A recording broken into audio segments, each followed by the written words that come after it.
അതിൽ നമ്മൾ ആദ്യം പറഞ്ഞത് പ്രാദേശിക കായാന്തരീകരണമാണെങ്കിൽ ടെക്ടോണിക് ചലനത്താൽ, അതായത് ഫലകങ്ങളുടെ ചലനത്താൽ ശിലകൾക്ക് പുനർപല്ലീകരണം സംഭവിക്കും. ഈ എർത്തിന്റെ സർഫസില് ഒരു സ്ഥിരതയില്ല അല്ലെ? ആ ഒരു എർത്തിന്റെ സർഫസ് ഇങ്ങനെ കയറി ഇറങ്ങിയാ നിൽക്കുന്നത്. സാധാരണ നിലവാരത്തിൽ നിന്ന് ഉയർന്നു നിൽക്കുന്ന ക്വസ്റ്റ്യൻസ് തന്നെയായിരുന്നു ഉണ്ടായിരുന്നു എന്ന് വെച്ചാൽ എല്ലാ ക്വസ്റ്റ്യനും അങ്ങനെയല്ല. സയൻസ് നല്ല ടഫാ. ഓക്കെ, സയൻസ് ഓക്കെ, ശരി, നമുക്ക് നോക്കാം എന്തൊക്കെയാണ് എങ്ങനെയൊക്കെയാണെന്നുള്ള കാര്യം നമുക്ക് നോക്കാം. സയൻസ് ഇപ്പം ഓൾമോസ്റ്റ് എല്ലാ പരീക്ഷയ്ക്കും ഇത്തിരി നിലവാരം കയറി വരുന്നുണ്ട് കേട്ടോ. സയൻസ് നമ്മളിപ്പോൾ പറയുന്നുണ്ട്, ഫിസിക്സ് കെമിസ്ട്രി ഈ രണ്ട് സബ്ജക്റ്റുകൾ ഇപ്പം താഴോട്ടുള്ള പരീക്ഷകളായാലും എന്ത് ചെയ്യുന്നുണ്ട്, നിലവാരം ഇത്തിരി കയറി നിൽക്കുന്നുണ്ട്. ഇനിയിപ്പം നമ്മൾ പ്രിലിംസ് ആയാലും ഇപ്പം 10th ലെവൽ എക്സാം ആയാലും ഒക്കെ നമുക്ക് ഫിസിക്സ് കെമിസ്ട്രി ഒന്ന് പേടിക്കേണ്ട സബ്ജക്റ്റ് തന്നെയാണ്. കാരണം സയൻസിന്റെ എന്ന് വെച്ച് കഴിഞ്ഞാൽ ഒരു കുഴപ്പമെന്ന് വെച്ച് കഴിഞ്ഞാൽ നമ്മൾ കൺസെപ്റ്റ് മനസ്സിലാക്കിയിട്ട് ആ കൺസെപ്റ്റ് ബേസ് ചെയ്തുള്ള ക്വസ്റ്റ്യൻസ് അറ്റൻഡ് ചെയ്യേണ്ടി വരും. അവിടെ നമുക്ക് ബാക്കിയുള്ള സബ്ജക്റ്റുകൾ നമ്മളിപ്പോൾ ഒരു കാര്യം പഠിച്ചിട്ട് അത് മനസ്സിലാക്കി നമ്മൾ അതേ സാധനം തന്നെ അറ്റൻഡ് ചെയ്താൽ മതിയാവും. പക്ഷെ നമ്മളൊരു കൺസെപ്റ്റ് മനസ്സിലാക്കിയിട്ട് ആ കൺസെപ്റ്റ് ബേസ് ചെയ്തിട്ടുള്ള ചോദ്യമായിരിക്കും ഫിസിക്സും കെമിസ്ട്രിയും വരുന്നത്. അപ്പൊ ആ കൺസെപ്റ്റ് നമ്മൾ നന്നായി മനസ്സിലാക്കിയില്ല എന്നുണ്ടെങ്കിൽ നമുക്ക് ക്വസ്റ്റ്യൻ അറ്റൻഡ് ചെയ്യാൻ പറ്റത്തില്ല, മാർക്ക് വീഴത്തില്ല. ഓക്കെ,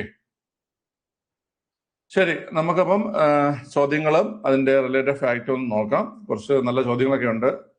ഓക്കെ, ഇതൊക്കെ എളുപ്പമുള്ള ക്വസ്റ്റ്യനാണ്. താഴെ കൊടുത്തിരിക്കുന്നവയിൽ ശരിയായ കാലഗണന ക്രമം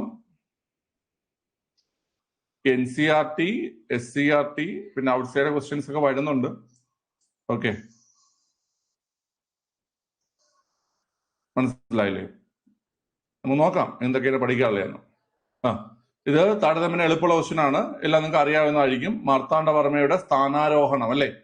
സ്ഥാനാരോഹണം ഏത് വർഷമാണ്? മാർത്താണ്ഡവർമ്മ ഏത് വർഷമാണ് തിരുവിതാംകൂറിന്റെ ഭരണാധികാരിയായി മാറിയത്? 1729 അല്ലെ? 1729. കുളച്ചിൽ യുദ്ധം നടന്ന വർഷം ഏതാണ്? കുളച്ചിൽ യുദ്ധം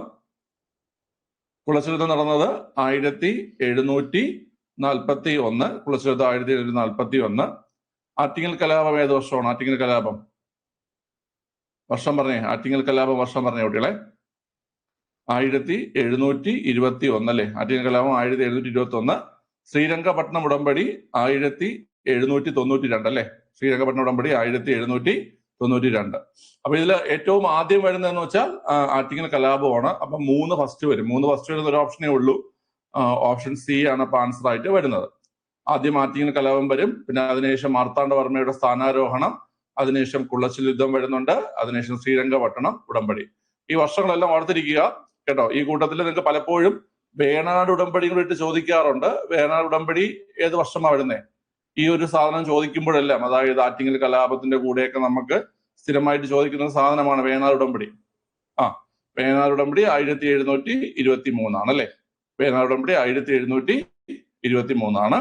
ഓക്കെ, അതുപോലെ അഞ്ചുതെങ്ങ് കോട്ട പണികഴിപ്പിച്ച വർഷം ഏതാണ്?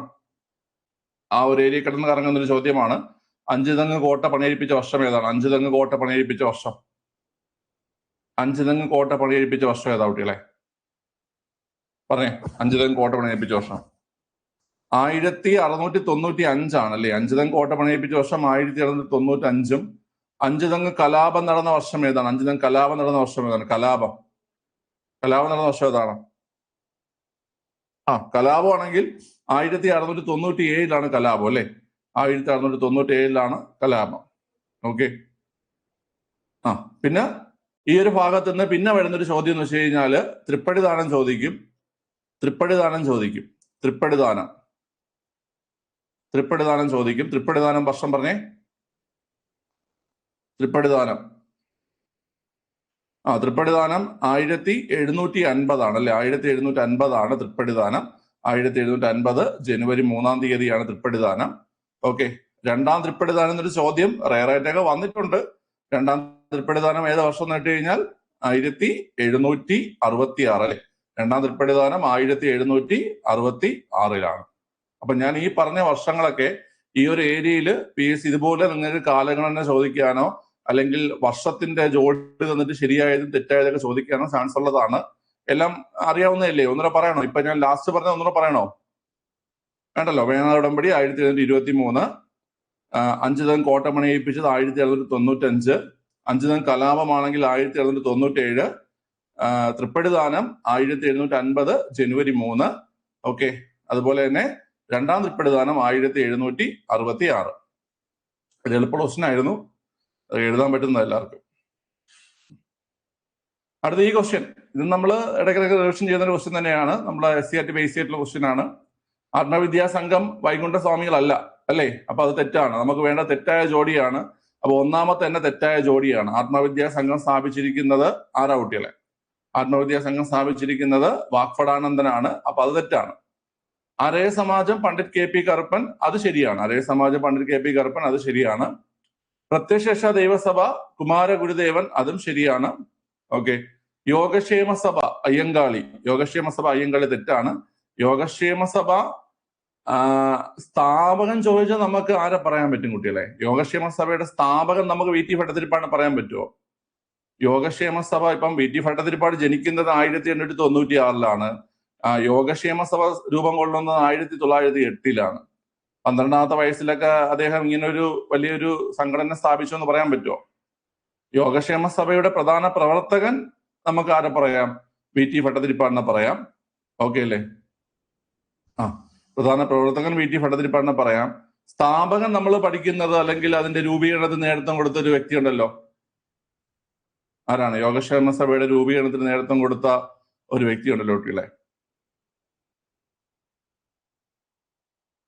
ഓർമ്മയുണ്ടാക്കെങ്കിലും?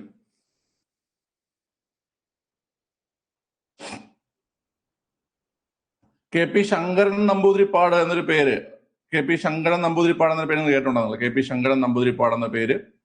ഓക്കെ, KP ശങ്കരൻ നമ്പൂതിരിപ്പാട് എന്നൊരു പേര് പ്രധാന സ്ഥാപകൻ എന്നൊരു രീതിയിൽ ഇതിലൊക്കെ ടെക്സ്റ്റിലൊക്കെ പറയുന്നുണ്ട് കേട്ടോ. പക്ഷെ നമുക്ക് യോഗക്ഷേമ സഭ നമുക്ക് എപ്പോഴും ചോദിക്കുന്നത് VT ഭട്ടതിരിപ്പാടിനെ ബേസ് ചെയ്തിട്ടാണ്. അപ്പൊ പ്രധാന പ്രവർത്തകൻ VT ഭട്ടതിരിപ്പാടാണ് കേട്ടോ.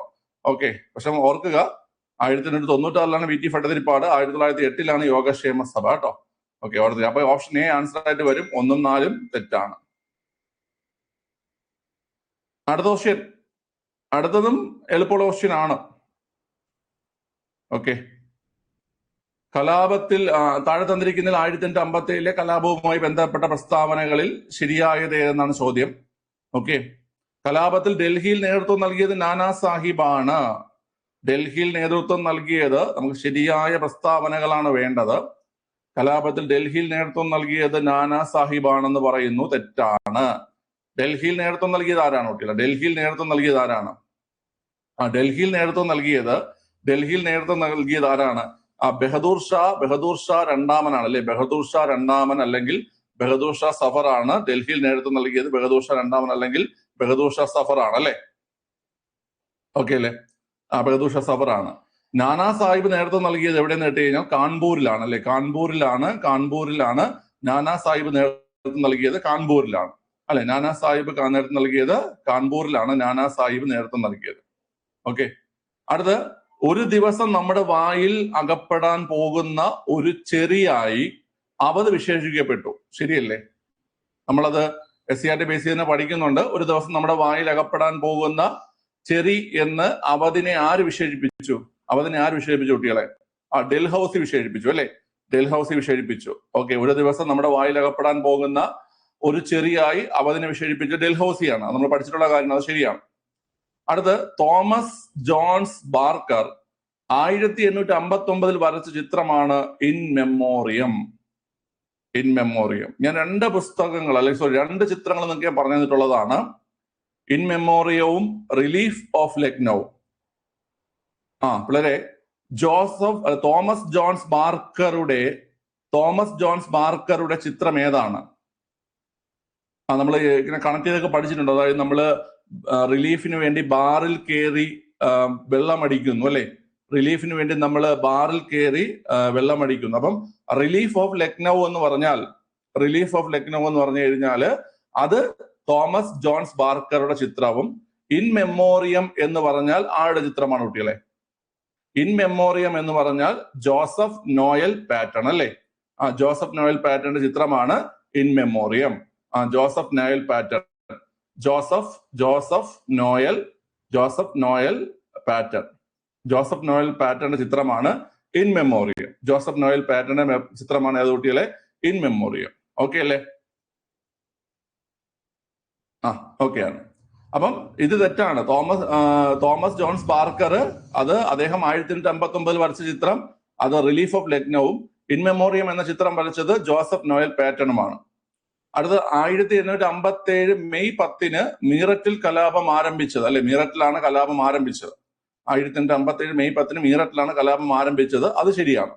ഓക്കെ, അവിടെ ശരിയായിട്ടുള്ളത് ഓപ്ഷൻ ബി വരും. 2ഉം 4ഉം മാത്രമേ ശരിയായിട്ടുള്ളൂ. 2ഉം 4ഉം മാത്രമേ ശരിയായിട്ട് ഉള്ളൂ. ഓക്കെ അല്ലേ?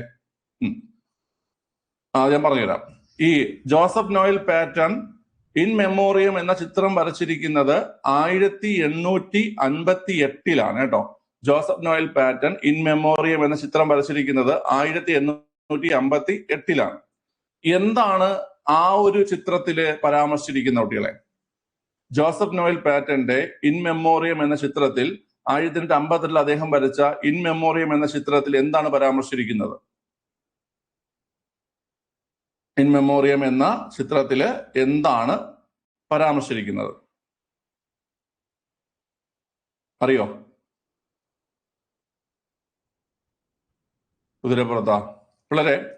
ഇൻ മെമ്മോറിയം എന്ന ചിത്രത്തിൽ ആ ഒരു കലാപ സമയത്ത് ബ്രിട്ടീഷ് വനിതകളും കുട്ടികളും അനുഭവിച്ച ക്രൂരതകളെ കുറിച്ചാണ് പറഞ്ഞിരിക്കുന്നത്. മനസ്സിലായ? ഈ ചിത്രങ്ങൾ നിങ്ങൾ നോക്കണം. ഈ ചിത്രങ്ങൾ വരച്ചിരിക്കുന്നത് ഇംഗ്ലീഷുകാരാണ്. അതായത് ഈ ചിത്രം വരച്ചിരിക്കുന്നത് നമ്മുടെ ഇന്ത്യയെ സപ്പോർട്ട് ചെയ്തുകൊണ്ടല്ല, നമ്മൾ ഇന്ത്യക്കാരെ കലാപം ഉണ്ടാക്കി അവരെ ബുദ്ധിമുട്ടിച്ചു എന്ന രീതിയിലാണ്. മനസ്സിലായ? അപ്പൊ ബ്രിട്ടീഷ് വനിതകൾ ഈ സമയത്ത്, കലാപ സമയത്ത് പീഡനങ്ങൾ അനുഭവിക്കുന്ന ബ്രിട്ടീഷ് വനിതകളുടെയും കുട്ടികളുടെയും ചിത്രീകരണമാണ് Joseph Noel Paton in memoriam എന്ന ചിത്രത്തില് വരച്ചിരിക്കുന്നത്. വർഷം 1858 വർഷം 1858 കേട്ടോ. Joseph Noel Paton in memoriam 1858. നമ്മുടെ 1857 കലാപ സമയത്ത് ബ്രിട്ടീഷ് വനിതകളും കുട്ടികളും അനുഭവിച്ച ക്രൂരതകളും പീഡനങ്ങളുമാണ് എന്ത് ചെയ്ത കുട്ടികളെ ഈ ചിത്രത്തിൽ പരാമർശിച്ചിരിക്കുന്നത്. ഇനി അടുത്ത് തോമസ് ജോൺസ് ബാർക്കർ 1859 വരച്ച ചിത്രമാണ് റിലീഫ് ഓഫ് ലക്നൌ. എന്താ കുട്ടികളെ? Relief of Lucknow. ഈ റിലീഫ് ഓഫ് ലക്നൌ എന്ന ചിത്രത്തില്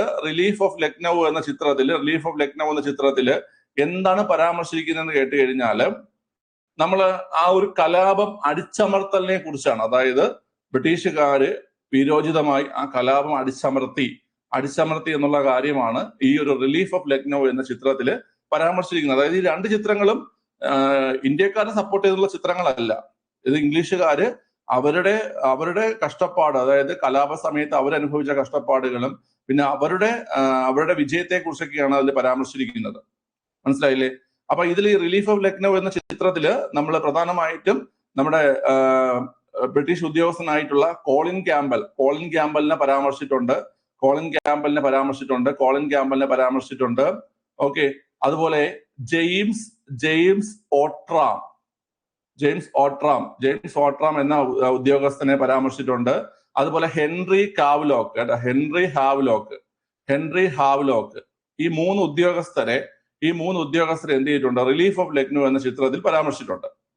അപ്പം 1859 തോമസ് ജോൺസ് ബാർക്കർ വരച്ച ചിത്രമാണ് റിലീഫ് ഓഫ് ലക്നൌ. അപ്പൊ അതില് Colin Campbell, James Outram, Henry Havelock എന്നീ മൂന്ന് ഉദ്യോഗസ്ഥരെ ആ ചിത്രത്തിൽ എന്ത് ചെയ്തിട്ടുണ്ട്? പരാമർശിച്ചിട്ടുണ്ട്. ഈ ചിത്രങ്ങൾ ബേസ് ചെയ്തിട്ട് നിങ്ങൾക്ക് ഡീറ്റെയിൽ ആയിട്ട് ചോദ്യങ്ങൾ വരുന്നത് കൊണ്ടാണ് ഞാൻ ഇത്രയും കാര്യങ്ങൾ പറഞ്ഞത്. അപ്പൊ ഈ പറഞ്ഞ പോയിന്റ്സ് എല്ലാം നോട്ട് ചെയ്ത് വെക്കുക, വായിച്ച് പഠിച്ചിരിക്കുക കേട്ടോ. അപ്പൊ ഹിസ്റ്ററി എന്നുള്ള ചോദ്യങ്ങളിൽ പലപ്പോഴും ഈ ചിത്രങ്ങൾ കയറി വരുന്നുണ്ട്. ഓക്കെ, പക്ഷെ ഇതൊക്കെ നമ്മൾ മുമ്പ് ഡിസ്കസ് ചെയ്തിട്ടുള്ള കാര്യങ്ങളാണ്. റിലീഫിന് വേണ്ടി ബാറിൽ പോകുന്നുള്ള കാര്യമൊക്കെ നമ്മൾ ഓർത്തു വെച്ചിരുന്നു അല്ലേ? ഓക്കെ അല്ലേ? ഓക്കെ, അതുപോലെ കൃത്യമായ പാറ്റേണിൽ പഠിച്ചാൽ മെമ്മറിയിൽ നിൽക്കുമെന്നൊക്കെ ഓർത്ത് വെച്ചിരുന്നാൽ മതി കേട്ടോ. കൃത്യമായ പാറ്റേണിൽ പഠിച്ചാൽ, അപ്പൊ നമ്മൾ പറയും പഠിക്കേണ്ട പാറ്റേണിൽ പഠിച്ചു കഴിഞ്ഞാൽ നിങ്ങളുടെ മെമ്മറിയിൽ നിൽക്കും. അപ്പൊ ഇൻ മെമ്മോറിയം പാറ്റേൺ മനസ്സിലായ? Okay, Joseph Noel pattern clear ആണല്ലോ. കൃത്യമായ പാറ്റേണിൽ പഠിച്ചാൽ നിങ്ങളുടെ മെമ്മറിയിൽ ഉണ്ടാകും. അപ്പൊ in memoriam Joseph Noel Patton ആണ് കേട്ടോ. ഓക്കെ, ക്ലിയർ ആണ്, ഓർത്തിരിക്കുക.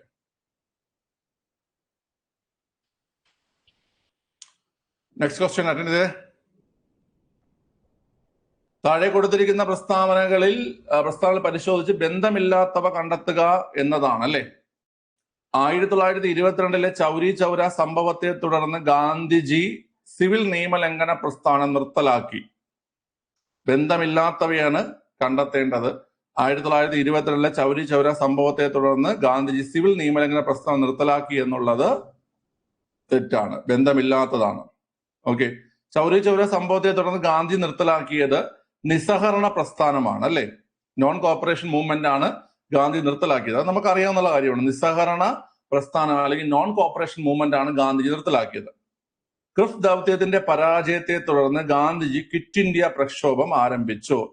ക്രിസ് മിഷന്റെ പരാജയത്തെ തുടർന്ന് ഗാന്ധിജി ക്വിറ്റ് ഇന്ത്യ പ്രക്ഷോഭം ആരംഭിച്ചു എന്നുള്ളത് ശരിയാണ്. ഓക്കെ അല്ലേ. ഇന്ത്യൻ നാഷണൽ കോൺഗ്രസിന്റെ 1929 ലാഹോർ സമ്മേളനത്തിൽ ജവഹർലാൽ നെഹ്റു പ്രസിഡന്റായി തിരഞ്ഞെടുക്കപ്പെട്ടു. നമ്മൾ എപ്പോഴും ചോദിക്കുന്ന ഒരു സമ്മേളനമാണ് 29 ലാഹോർ സമ്മേളനം. ആ ലാഹോർ സമ്മേളനത്തിൽ ജവഹർലാൽ നെഹ്റു പ്രസിഡന്റായി എന്നുള്ള കാര്യവും എന്താണ് കുട്ടികളെ ശരിയാണ്. 1929 ലാഹോർ സമ്മേളനത്തിൽ ജവഹർലാൽ നെഹ്റു പ്രസിഡന്റായി എന്നുള്ളത് ശരിയാണ്. അടുത്ത് 1930 മാർച്ച് 12 ഗാന്ധിജിയും അനുയായികളും ദണ്ഡി യാത്ര ആരംഭിച്ചു. ഇതൊക്കെ നമുക്ക് LGS ലെവലിലോട്ട് തന്നെ ചോദിക്കുന്ന ക്വസ്റ്റ്യൻസ് ആണ്. ക്രിസ് മിഷൻ ഏത് വർഷമാണ് വന്നത്? അത് നമ്മൾ പറഞ്ഞു പോവാം. 1942 മാർച്ച് മാസം 22 അല്ലെ. 1942 മാർച്ച് മാസം 22 അല്ലെ. 1942 മാർച്ച് മാസം 22. ഓക്കെ, ഈ ക്രിസ് മിഷൻ ആ പേര് വരാൻ കാരണം എന്താണ് കുട്ടികളെ?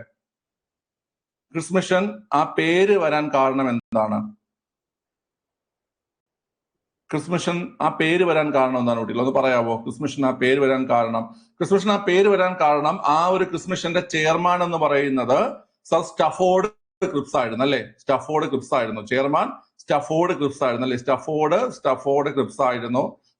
ക്രിപ്സ് ആയിരുന്നു ചെയർമാൻ. ഓക്കെ, സ്റ്റഫോർഡ് ക്രിപ്സ് ആയിരുന്നു ചെയർമാൻ. ഓക്കെ, എന്തിനാണ് ക്രിസ് മിഷൻ ഇന്ത്യയിൽ വന്നത്? പറയാവോ? എന്തിനാണ് ക്രിസ് മിഷൻ ഇന്ത്യയിൽ വന്നത്? ക്രിസ് മിഷൻ ഇന്ത്യയിൽ വന്നത് എന്തിനായിരുന്നു കുട്ടികളെ?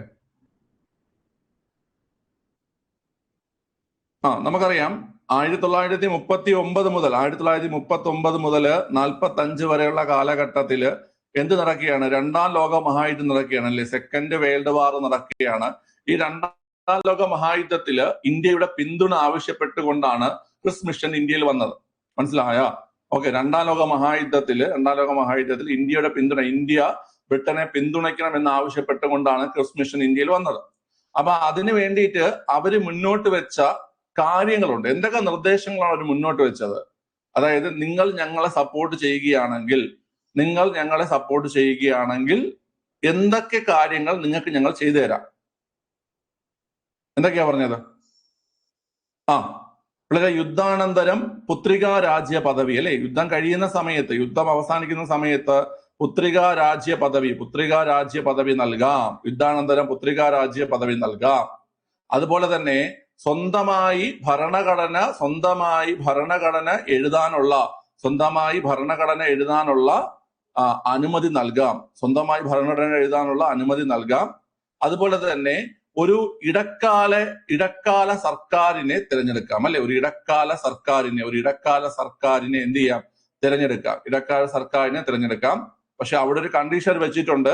ഒരു വകുപ്പ് അവര് അനുവദിക്കില്ല. അതായത് ഒരു വകുപ്പ് ഒഴിവാക്കിക്കൊണ്ട് വേണം ഈ ഇടക്കാല ഗവൺമെന്റ് പ്രവർത്തിക്കേണ്ടത്. ആ വകുപ്പ് ആര് തന്നെ നോക്കും? ബ്രിട്ടീഷ് തന്നെ നോക്കും. അത് ഏത് വകുപ്പാണ് കുട്ടികൾ? ഒരു പ്രധാനപ്പെട്ട വകുപ്പ്. അതെ, ഡിഫൻസ് ആണ്. പ്രതിരോധ വകുപ്പ് അല്ലേ. പ്രതിരോധ വകുപ്പ് ഒഴികെയുള്ള വകുപ്പുകളിൽ ഭരണം നടത്താനായിട്ട് ഒരു ഇടക്കാല സർക്കാരിനെ രൂപീകരിക്കാൻ അനുവദിക്കാം. ഓക്കെ അല്ലേ. പുത്രികാ രാജ്യ പദവി നൽകാം. സ്വന്തമായി ഭരണഘടന എഴുതി തയ്യാറാക്കാൻ അനുമതി നൽകാം. ഒരു ഇടക്കാല സർക്കാരിനെ രൂപീകരിക്കാം. പക്ഷെ പ്രതിരോധ വകുപ്പ് അവർക്ക് നൽകത്തില്ല. ബാക്കിയുള്ള വകുപ്പുകളിൽ ഇടക്കാല ഗവൺമെന്റ് രൂപീകരിക്കാം. ഓക്കെ, അപ്പൊ നിങ്ങൾക്ക് മനസ്സിലായി കാണാം ക്രിസ് മിഷൻ പരാജയപ്പെട്ടു. ക്രിസ് മിഷൻ പരാജയപ്പെടാനുള്ള കാരണങ്ങൾ എന്തൊക്കെയാണ്? എന്തൊക്കെ കൊണ്ടാണ് ക്രിസ് മിഷൻ പരാജയപ്പെട്ടത്? പറയാവോ? ക്രിസ് മിഷൻ പരാജയപ്പെടാനുള്ള കാരണങ്ങൾ പറഞ്ഞ കുട്ടികൾ എന്തൊക്കെ കാരണങ്ങളാണ് പരാജയപ്പെടാനുള്ള കാരണങ്ങൾ എന്തൊക്കെയാണ്? എന്താണ് കുട്ടികള്? ഒന്നാമത്തെ കാര്യം INC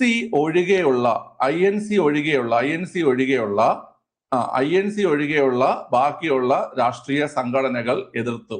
മനസ്സിലായ? INC സപ്പോർട്ട് ചെയ്തു കേട്ടാ. അല്ല സോറി, INC ഒഴികെയല്ല, INC ഉൾപ്പെടെ ഉൾപ്പെടെയുള്ള രാഷ്ട്രീയ സംഘടനകളുടെ എതിർപ്പ്. ഇനി അടുത്ത് രണ്ടാമത്തെ കാര്യം എന്ന് വെച്ച് കഴിഞ്ഞാല് പാകിസ്ഥാൻ ആ സമയത്ത് 1940 കാലഘട്ടങ്ങളിൽ പാകിസ്ഥാൻ വാദം നിലനിൽക്കുകയാണ് ഇവിടെ, അല്ലെ? പാകിസ്ഥാൻ വാദത്തെക്കുറിച്ച് അല്ലെങ്കിൽ പാകിസ്ഥാൻ എന്ന രാജ്യം രൂപീകരിക്കുന്നതിനെ കുറിച്ചുള്ള ആ ഒരു കാര്യമൊന്നും ക്രിസ് മിഷൻ മുന്നോട്ട് വയ്ക്കാത്തത് കൊണ്ട് മുസ്ലിം ലീഗും എന്ത് ചെയ്തു കുട്ടികളെ? മുസ്ലിം ലീഗും ഇവരെ എതിർത്തു. ഓക്കെ അല്ലേ? അപ്പൊ കോൺഗ്രസ് ഉൾപ്പെടെയുള്ള പ്രമുഖ രാഷ്ട്രീയ പാർട്ടികൾ എതിർക്കുകയുണ്ടായി. പാകിസ്ഥാൻ വാദം അംഗീകരിക്കാത്തത് കൊണ്ട് അല്ലെങ്കിൽ അതുമായി ബന്ധപ്പെട്ട് പരാമർശിക്കാത്തതുകൊണ്ട് മുസ്ലിം ലീഗും എതിർക്കുന്നു. അതുപോലെ തന്നെ മൂന്നാമതായിട്ട് ഗാന്ധിജി, അല്ലെ? ഗാന്ധിജിയുടെ പിന്തുണ അല്ലെങ്കിൽ ഗാന്ധിജിയുടെ സപ്പോർട്ട് ആർക്ക് കിട്ടിയില്ല? ക്രിസ് മിഷന് കിട്ടിയില്ല. ഗാന്ധിജിയും എന്ത് ചെയ്തു? ക്രിസ് മിഷനെ എതിർക്കുകയാണ് ചെയ്തത്. ഗാന്ധിജി ക്രിസ് മിഷനെ കളിയാക്കി വിളിച്ചു. എന്താണ് ക്രിസ് മിഷനെ ഗാന്ധിജി കളിയാക്കി ഒരു കാര്യം പറഞ്ഞിട്ടുണ്ട്. എന്താണ് കുട്ടികളെ പറഞ്ഞത്? പറയാവോ? അതായത് തകർന്ന ബാങ്കിൽ മാറാൻ നൽകിയ പിൻ തീയതിയിട്ട ചെക്ക്, അല്ലേ? അതിനെ കാലഹരണപ്പെട്ട ചെക്ക് എന്നല്ലേ? തകർന്ന ബാങ്കിൽ മാറാൻ നൽകിയ കാലഹരണപ്പെട്ട ചെക്ക്. ഓക്കെ അല്ലേ? പിൻ തീയതിയിട്ട ചെക്ക്, അല്ലെ? പിൻ തീയതിയിട്ട ചെക്ക്. ഓക്കെ, പിൻ തീയതിയിട്ട ചെക്ക് എന്ന് ക്രിസ് മിഷനെ ഗാന്ധിജി എന്ത് ചെയ്തു? പരിഹസിക്കുകയുണ്ടായി, അല്ലെ? ഗാന്ധിജി പരിഹസിക്കുകയുണ്ടായി. ഓക്കെ, തകർന്ന ബാങ്കില് മാറാനായി നൽകിയ പിൻ തീയതിയിട്ട ചെക്ക് എന്ന് ക്രിസ് മിഷനെ ആര് പരിഹസിച്ചു? ഗാന്ധിജി പരിഹസിച്ചു. ഓക്കെ അല്ലേ? അങ്ങനെ 1942 ഏപ്രിൽ മാസം 12-ാം തീയതി ക്രിസ് മിഷൻ എന്ത് ചെയ്തു? ഇന്ത്യയിൽ നിന്ന് മടങ്ങുകയുണ്ടായി. 1942 ഏപ്രിൽ മാസം 12-ാം തീയതി ക്രിസ് മിഷൻ ഇന്ത്യയിൽ നിന്ന് മടങ്ങുകയുണ്ടായി. ഓക്കെ അല്ലേ? ഇനി ഇവിടെ തന്നെ നിങ്ങൾക്ക് ചോദ്യം ചോദിച്ചിട്ടുണ്ട്, ക്രിസ് മിഷനെ ഇന്ത്യയിലേക്ക് അയച്ചത് ആരാണ് കുട്ടികളെ? ക്രിസ് മിഷനെ ഇന്ത്യയിലേക്ക് അയച്ചത് ആരാണ്? അത് വിൻസ്റ്റൺ ചർച്ചിലാണ്, അല്ലെ? വിൻസ്റ്റൺ ചർച്ചിൽ നമ്മളെ ബ്രിട്ടീഷ് പ്രധാനമന്ത്രിയായിരുന്ന വിൻസ്റ്റൺ ചർച്ചിലാണ് ക്രിസ് മിഷൻ എന്ത് ചെയ്തത്? ഇന്ത്യയിലേക്ക് അയച്ചത്. ക്രിസ് മിഷൻ ഇവിടെ വരുന്ന സമയത്ത് ആരായിരുന്നു വൈസ്രോയ്? ക്രിസ് മിഷൻ ഇന്ത്യയിലേക്ക് വരുമ്പോൾ ആരായിരുന്നു വൈസ്രോയ് കുട്ടികളെ? പറഞ്ഞേ. ക്രിസ് മിഷൻ ഇന്ത്യയിലേക്ക് വരുമ്പോൾ വൈസ്രോയ് ആരായിരുന്നു? ലിൻ ലിത്ഗോ, അല്ലെ? ലിൻ ലിത്ഗോ ആയിരുന്നു വൈസ്രോയ്, അല്ലെ? ലിൻ ലിത്ഗോ. വിൻസ്റ്റൺ ചർച്ചിലാണ് അയക്കുന്നത്. വരുന്ന സമയത്ത് ആരായിരുന്നു വൈസ്രോയ് എന്ന് ഇട്ട് കഴിഞ്ഞാൽ ലിൻ ലിത്ഗോ ആയിരുന്നു വൈസ്രോയ്. ഓക്കെ, അപ്പം ഇത്രയും മനസ്സിലായോ? ഒന്നുകൂടെ പറയണോ? ഈ പറഞ്ഞ കാര്യങ്ങൾ ഒന്നുകൂടെ പറയണോ? വേണ്ടല്ലോ. ഓക്കെ ആണെങ്കിൽ അടുത്ത ക്വസ്റ്റ്യനിലേക്ക് പോവാം. നിങ്ങൾ പഠിച്ചിട്ടുള്ളതായിരിക്കും. ഒരു ഡേറ്റിന്റെ കാര്യം ഞാൻ നോക്കിയിട്ട് ഗ്രൂപ്പ് ഇട്ടിരിക്കാം കേട്ടോ. ഓക്കെ, അടുത്ത ക്വസ്റ്റ്യൻ ശരിയായ ജോഡി. ഈ ക്വസ്റ്റ്യനില് നിങ്ങൾക്ക് ഒരെണ്ണം ഒഴിച്ച്, അതായത് ഈ ലൈഫ് വീക്കിലി മാത്രമേ നിങ്ങൾക്ക് ഡൗട്ട് ഉണ്ടാവത്തുള്ളൂ. ലൈഫ് വീക്കിലി മാത്രമേ ഡൗട്ട് ഉണ്ടാവത്തുള്ളൂ. ലോങ് മാർച്ച് നിങ്ങൾക്ക് അറിയാം. ലോങ് മാർച്ച് നമുക്ക് ശരിയായ ജോഡിയാണ് വേണ്ടത്. ലോങ് മാർച്ച് രണ്ടാമത്തെ നമുക്ക് തെറ്റാണെന്ന് ഉറപ്പിക്കാം. കാരണം ലോങ് മാർച്ച് കിടക്കുന്നത് 1934-ലാണ്. അതിന് നേതൃത്വം നൽകിയത് മാവോസെ തുങ്ങാണ്, അല്ലെ? മാവോസെ തുങ്ങാണ് നേതൃത്വം നൽകിയത്. ഓക്കെ അല്ലേ? മാവോസെ തുങ്ങാണ് നേതൃത്വം നൽകിയത് 1934. ഇനി അടുത്ത് എനിക്ക് ശേഷം പ്രളയം ലൂയി 15-മൻ, എനിക്ക് ശേഷം പ്രളയം ലൂയി 15-മൻ. അത് നിങ്ങൾക്ക് അറിയാം. അത് ശരിയാണെന്ന് ഉറപ്പാണ്. ഓക്കെ അല്ലേ? സോഷ്യൽ കോൺട്രാക്ട്, അല്ലെ? സോഷ്യൽ കോൺട്രാക്ട് വോൾട്ടയർ അല്ല റൂസോയാണെന്നും അറിയാം. ഓക്കെ, അപ്പൊ നമ്മൾ നോക്കുമ്പോൾ എന്തായാലും 2ഉം 4ഉം തെറ്റാണ്. അപ്പൊ 2ഉം 4ഉം ഉള്ള ഓപ്ഷൻസ് നമ്മൾ നോക്കുകയാണെങ്കിൽ 2ഉം 4ഉം തെറ്റാണെന്ന് നമുക്ക് ഉറപ്പിക്കാം. ഇത് വെട്ടിക്കളയാം, 2 ഉണ്ട്. ഇതും വെട്ടിക്കളയാം. ഓക്കെ, ഇതും വെട്ടിക്കളയാം. ഓപ്ഷൻ ഡി ആണ് ആൻസർ. അതായത് ലൈഫ് വീക്കിലി എന്ന് പറഞ്ഞാൽ സാവോ താവോ ഫെൻ എന്ന് പറയുന്ന ചൈനീസ് ജേർണലിസ്റ്റ് 1926 ഷാങ്ഹായ് ആസ്ഥാനമായിട്ട് ആരംഭിച്ച ഒരു പ്രസിദ്ധീകരണമാണ് കേട്ടോ. അത് ചൈനീസ് റവല്യൂഷനുമായി ബന്ധപ്പെട്ടതാണ്, ചൈനീസ് വിപ്ലവവുമായി ബന്ധപ്പെട്ടതാണ്. 1926 സാവോ താവോ ഫെൻ എന്ന് പറയുന്ന ചൈനീസ് ജേർണലിസ്റ്റ് ഷാങ്ഹായ് ആസ്ഥാനമാക്കി ആരംഭിച്ച ഒരു പ്രസിദ്ധീകരണമാണ് ലൈഫ് വീക്കിലി. അതും ശരിയാണ്. എനിക്ക് തോന്നുന്നു ലൈഫ് വീക്കിലിയൊക്കെ PSCയിൽ ആദ്യമായിട്ടാണെന്ന് തോന്നുന്ന ക്വസ്റ്റ്യൻ വരുന്നത്. മുമ്പ് എപ്പോഴും വന്നിട്ടുണ്ടോ ഞാൻ കണ്ടിട്ടില്ല ഇതുവരെ. ഞാൻ ആദ്യമായിട്ടാണ് ലൈഫ് വീക്കിലി കാണുന്നത് കേട്ടോ. 1926 ഷാങ്ഹായ് സാവോ താവോ ഫെൻ. അപ്പൊ ഇത് നിങ്ങൾക്ക് അറിഞ്ഞൂടെങ്കിൽ കൂടി ബാക്കിയുള്ള സാധനങ്ങൾ വെച്ച് നിങ്ങൾക്ക് എന്ത് ചെയ്യാം, എഴുതാം. ഇത് എഴുതാൻ പറ്റുന്ന ക്വസ്റ്റ്യൻ ആണ്. ഓക്കെ, അറ്റൻഡ് ചെയ്തോ നിങ്ങൾ? ശരിയാക്കിയോ? ഈ പറഞ്ഞ രീതിയിൽ എഴുതാൻ പറ്റുന്ന ക്വസ്റ്റ്യൻ ആണത്. ഓക്കെ, അറ്റൻഡ് ചെയ്യാൻ പറ്റുന്ന ക്വസ്റ്റ്യൻ ആണ്, കുഴപ്പമില്ല, അത് എഴുതാൻ പറ്റുന്നത് കിട്ടി. എപ്പോഴും പറയുന്നതാണ്, നിങ്ങൾക്ക് ഇപ്പം ചിലപ്പോൾ അറിഞ്ഞൂടെ ഇരിക്കും, പക്ഷെ എന്ത് ചെയ്യണം, വായിച്ചു നോക്കണം. വായിച്ചു നോക്കുമ്പോൾ ബാക്കിയുള്ള ഓപ്ഷൻസ് വായിക്കുമ്പോൾ ചിലപ്പോൾ നമുക്ക് അത് വെച്ചുകൊണ്ട് ഉത്തരം എടുക്കാൻ പറ്റും. അങ്ങനത്തെ ഒരു ക്വസ്റ്റ്യൻ ആയിരുന്നു അത്. അടുത്ത ക്വസ്റ്റ്യൻ, ഇന്ത്യയുടെ 2025 സ്വാതന്ത്ര്യ ദിനാഘോഷവുമായി ബന്ധപ്പെട്ട പ്രസ്താവനയിൽ ശരിയായത്. ഓക്കെ, പ്രസ്താവനയിൽ ശരിയായത് ഏതാണ്? 78ാമത്തെ സ്വാതന്ത്ര്യ ദിനാഘോഷമായിരുന്നു. 78ാമത്തെ സ്വാതന്ത്ര്യ ദിനാഘോഷമായിരുന്നു. ഈ സ്വാതന്ത്ര്യ ദിനാഘോഷം പലപ്പോഴും പണി കിട്ടുന്ന ഒരു സാധനമാണ്, മനസ്സിലായ? അതായത് ഇപ്പൊ ഇങ്ങനെ വരുമ്പോൾ പെട്ടെന്ന് നമുക്ക് ഓർമ്മ കിട്ടത്തില്ല. പക്ഷെ ഞാൻ നിങ്ങൾക്ക് എപ്പോഴും പറഞ്ഞിരുന്നതാണ്. അതായത് ഒന്നാം സ്വാതന്ത്ര്യ ദിനം എന്ന് പറഞ്ഞു കഴിഞ്ഞാൽ, ഒന്നാം സ്വാതന്ത്ര്യ ദിനം എന്ന് പറഞ്ഞു കഴിഞ്ഞാൽ 1947 ഓഗസ്റ്റ് 15 ഒന്നാം സ്വാതന്ത്ര്യം എന്ന് പറയുമ്പോൾ 1947 ഓഗസ്റ്റ് 15. അപ്പൊ നമ്മൾ പലരും കണക്കാക്കുന്നത് 2025 എന്ത് ചെയ്യും, 1947 കുറയ്ക്കുമ്പോൾ നമുക്ക് 78 എന്ന് കിട്ടും. അത് തെറ്റാണ്. നമ്മൾ ഒന്നാം സ്വാതന്ത്ര്യ ദിനം ആഘോഷിച്ചത് 47 ഓഗസ്റ്റ് 15. അങ്ങനെ വരുമ്പോൾ 2025 ഓഗസ്റ്റ് 15 എന്ന് പറയുമ്പോൾ അത് ഏതായിരുന്നു കുട്ടികളെ? 79ാമത്തെ ആയിരുന്നു അല്ലെ? 79ാമത്തെ സ്വാതന്ത്ര്യ ദിനവും 78ാമത്തെ വാർഷികവുമായിരുന്നു. സ്വാതന്ത്ര്യത്തിന്റെ 78ാമത്തെ വാർഷികമായിരുന്നു. 78ാമത്തെ വാർഷികവും 79ാമത്തെ ദിനവുമായിരുന്നു അല്ലെ? 78ാം വാർഷികവും 79ാം ദിനം. ഓക്കെ, അപ്പൊ നമുക്ക് ഇവിടെ നമുക്ക് എന്ത് ചെയ്യാം, ഈ ഒരു സാധനം കിട്ടിയാൽ ഉത്തരവായി. ഈ ഒരു സാധനം കിട്ടിയാൽ നമുക്ക് ഉത്തരവായെന്ന് വെച്ചാൽ പറയാൻ പറ്റത്തില്ല. കാരണം ഇവിടെ ഒരു ഓപ്ഷൻ ഉണ്ട്, 4 മാത്രം 1ഉം 3ഉം 4ഉം എന്നൊരു ഓപ്ഷൻ ഉണ്ട്. അവിടെ നമ്മൾ കുഴഞ്ഞു പോകും. നമുക്ക് ഇത് രണ്ടും കളയാൻ പറ്റും. 78ഉം 80ഉം കളയാൻ പറ്റും. പിന്നെ നിങ്ങൾ ആലോചിക്കണം, ഈ നമ്മൾ PSC പഠിക്കുന്ന ആൾക്കാരാണ്. സ്വാതന്ത്ര്യ ദിനത്തിന്റെയും റിപ്പബ്ലിക് ദിനത്തിന്റെയും അതിഥിയിലേക്ക് നമ്മൾ പഠിക്കുന്നതാണ്. അപ്പൊ സ്വാതന്ത്ര്യ ദിനത്തിന് ഒരു അതിഥി വന്നിട്ടുണ്ടായിരുന്നെങ്കിൽ നമ്മൾ ഉറപ്പായിട്ട് എവിടെയെങ്കിലും വായിച്ചിരിക്കേണ്ടതല്ലേ? അങ്ങനെയൊക്കെ ചിന്തിച്ചിരുന്നെങ്കിൽ നിങ്ങൾക്ക് ചിലപ്പോൾ എന്ത് ചെയ്യാൻ പറ്റിയതിനെ എഴുതാൻ പറ്റുമായിരുന്നു. ഓക്കെ അല്ലേ? ഇഷ്ടാതിഥികളായി മറ്റു രാജ്യത്തലവന്മാർ ഉണ്ടായിരുന്നില്ല എന്നുള്ളത് ശരിയാണ്. അപ്പൊ ഓപ്ഷൻ ബി ആണ് ആൻസർ. ഓക്കെ, എഴുതിയോ നിങ്ങൾ? അതോ ഡൗട്ട് വന്നോ? അതിഥിയുടെ കാര്യത്തിൽ ഡൗട്ട് വന്നോ ആർക്കെങ്കിലും? ഡൗട്ട് വന്നല്ലേ? ദിനം മറക്കരുത് കുട്ടികളെ. ദിനം നിങ്ങൾ ഈ വർഷത്തിന്റെ ഗ്യാപ്പ് എടുക്കുന്ന സമയത്ത് കിട്ടുന്നതിനേക്കാൾ ഒരെണ്ണം കൂടുതലായിരിക്കും ദിനം എന്ന് പറയുന്നത്. ഓക്കെ, 78ാമത്തെ വാർഷികമാണ്. 78ാമത്തെ വാർഷികമാണ്. ഇത് പലർക്കും തെറ്റുന്നതാണ് കേട്ടാ. ഒന്നാമത്തത് 1947 ഓഗസ്റ്റ് 15 വരുന്നത് കൊണ്ടാണ് ആ ഒരു 79ാം വാർഷികം എന്നുള്ള കാര്യം വരുന്നത്. ഓക്കെ അല്ലേ? ശരി, 79ാം വാർഷികം. അതുപോലെ തന്നെ വിശിഷ്ട അതിഥികൾ ഉണ്ടായിരുന്നില്ല. തെറ്റാൻ ചാൻസ് ഉണ്ട്. ഈ ക്വസ്റ്റ്യൻ കണ്ടപ്പോഴും ഞാൻ വിചാരിച്ചത് കുറെ പേർക്ക് തെറ്റാനുള്ള ചാൻസ് ഉള്ളൊരു ക്വസ്റ്റ്യൻ ആണ് എന്നുള്ള കാര്യം കേട്ട. ക്വസ്റ്റ്യൻ കണ്ടപ്പോഴും എനിക്ക് തോന്നിയായിരുന്നു. കാരണം നമ്മൾ ആ ഒരു ക്വസ്റ്റ്യൻ കുഴപ്പിച്ചളയും. ഇപ്പം വർഷം കറക്റ്റ് കിട്ടിയാലും അതിഥിയുടെ കാര്യത്തിൽ ഡൗട്ട് വരും. ആരെങ്കിലും ഉണ്ടായിരുന്ന ഇല്ലേ ഇരുന്ന നമ്മൾ ഞാനിനി വായിക്കാത്തതാണോ എന്നൊക്കെ ചിന്തിക്കും അവിടെ ഇരുന്ന്. ഓക്കെ,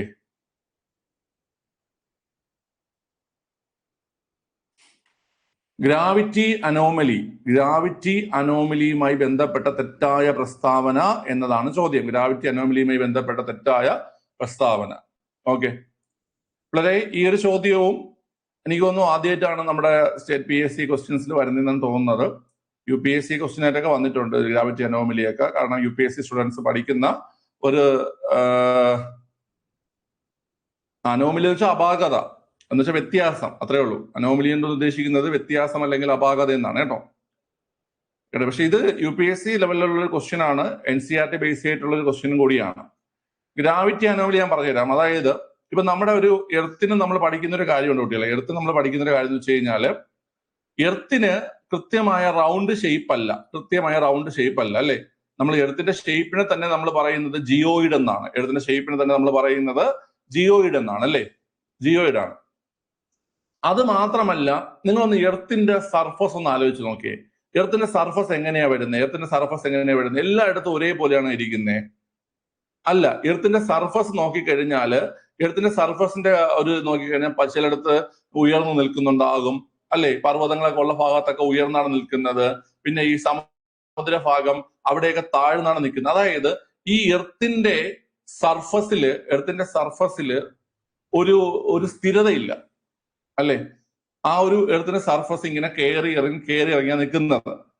നമുക്ക് കറക്റ്റ് ഒരു ബോള് പോലെ ഒരു മിനുസമായ ഒരു പ്രതലമല്ല എർത്തിനുള്ളത്.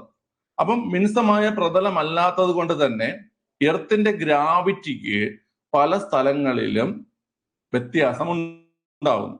ആ വ്യത്യാസത്തെയാണ് നമ്മൾ, അതായത് ഒരു സാധാരണ എർത്തിന്റെ ഗ്രാവിറ്റിയിൽ നിന്നും കൂടിയും കുറഞ്ഞു നിൽക്കും. മനസ്സിലായ?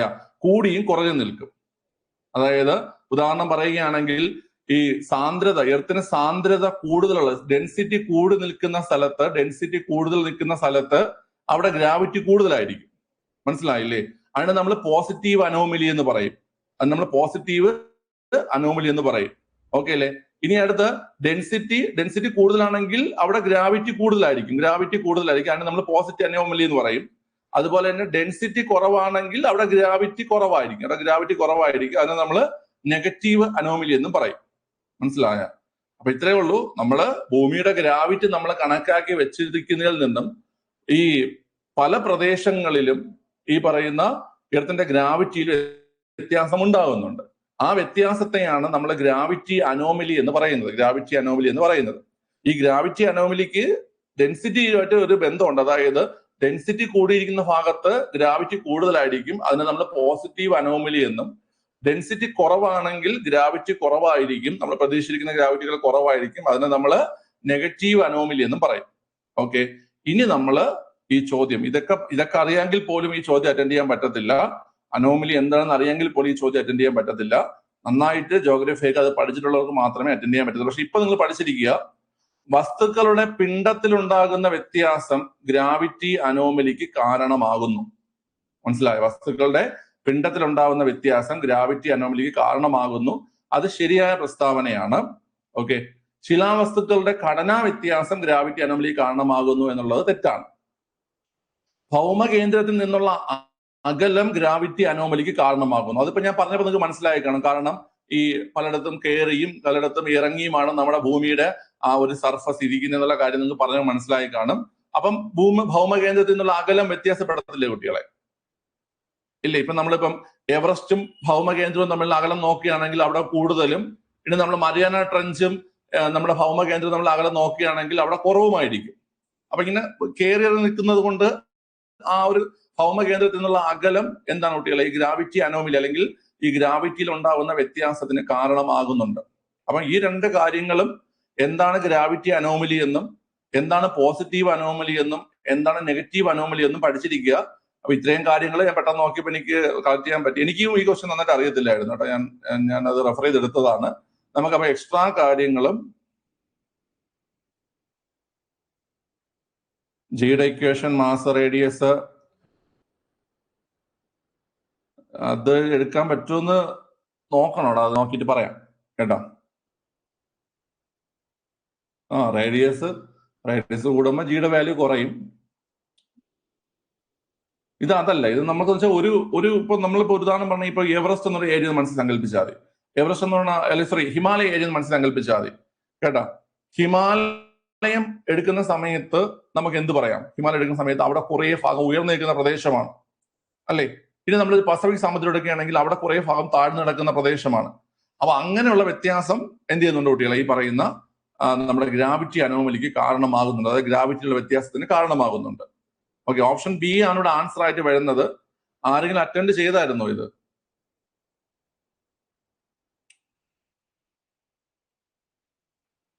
ഓക്കെ, അപ്പൊ ഞാൻ ഒന്നുകൂടെ പറഞ്ഞുതരാം.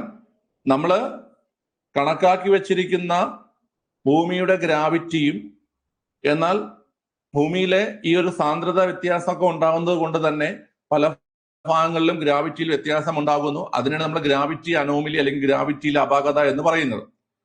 പിന്നെ ഞാൻ പറഞ്ഞു ഡെൻസിറ്റി കൂടിക്കഴിഞ്ഞാൽ ഗ്രാവിറ്റി കൂടുതലായിരിക്കും, അതിനെ നമ്മൾ പോസിറ്റീവ് അനോമലി എന്നും. ഇനി ഡെൻസിറ്റി കുറവാണെങ്കിൽ ഗ്രാവിറ്റി കുറവായിരിക്കും കേട്ടോ. സാധാരണ ഗ്രാവിറ്റിയിൽ നിന്ന് കുറവാണെങ്കിൽ അതിനെ നെഗറ്റീവ് അനോമലി എന്നും പറയുന്നു. വസ്തുക്കളുടെ പിണ്ഡത്തിലുണ്ടാകുന്ന വ്യത്യാസം ഗ്രാവിറ്റി അനോമലിക്ക് കാരണമാകുന്നു എന്നും ഭൗമകേന്ദ്രത്തിൽ നിന്നുള്ള അകലം ഗ്രാവിറ്റി അനോമലിക്ക് കാരണമാകുന്നു എന്നും ഓർത്തിരിക്കുക. ഓക്കെ അല്ലേ?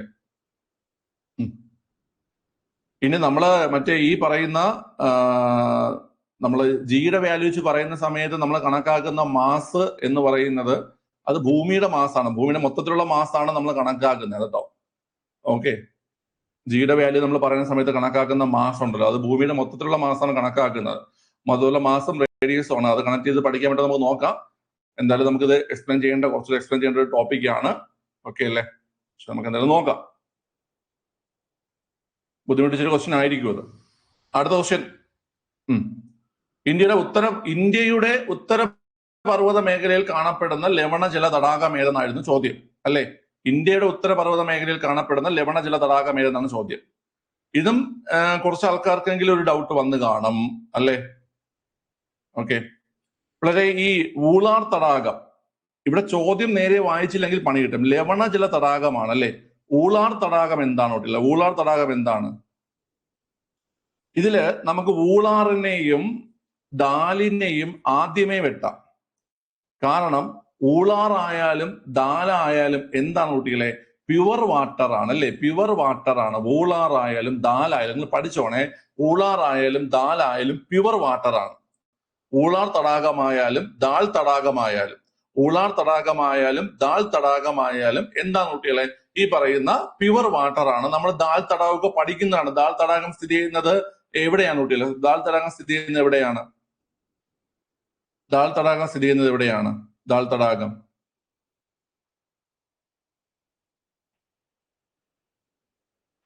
ജമ്മു കാശ്മീരിൽ തന്നെ ശ്രീനഗറിലാണ് അല്ലെ? ശ്രീനഗറിലാണ് ദാൽ തടാകം സ്ഥിതി ചെയ്യുന്നത്. ശ്രീനഗറിലാണ്. നമ്മളത് പരീക്ഷയിൽ ചോദിച്ചിട്ടുള്ള ക്വസ്റ്റ്യൻ ആണ്. ശ്രീനഗർ ഏത് തടാകത്തിന്റെ തീരത്താണെന്നൊക്കെ. ദാൽ തടാകമാണ്, അത് പ്യുവർ വാട്ടർ ആണ്. ഊളാർ തടാകം നിലവിലെ കണക്ക് പ്രകാരം ഇന്ത്യയിലെ ഏറ്റവും വലിയ ശുദ്ധജല തടാകം ഊളാർ തടാകമാണ്. അതും ജമ്മു കാശ്മീരിലാണ് അല്ലെ? ഇന്ത്യയിലെ ഏറ്റവും വലിയ ശുദ്ധജല തടാകം ഊളാർ തടാകമാണ്. അതും ജമ്മു കാശ്മീരിലാണ്. ഓക്കെ, ഇനി ഈ രണ്ട് തടാകങ്ങളും, രാഗാസ് തടാകവും അതുപോലെ പാംഗോങ്സ തടാകവും, ഈ രണ്ട് തടാകങ്ങളും എന്താണ്? ലവണജല തടാകങ്ങളാണ്.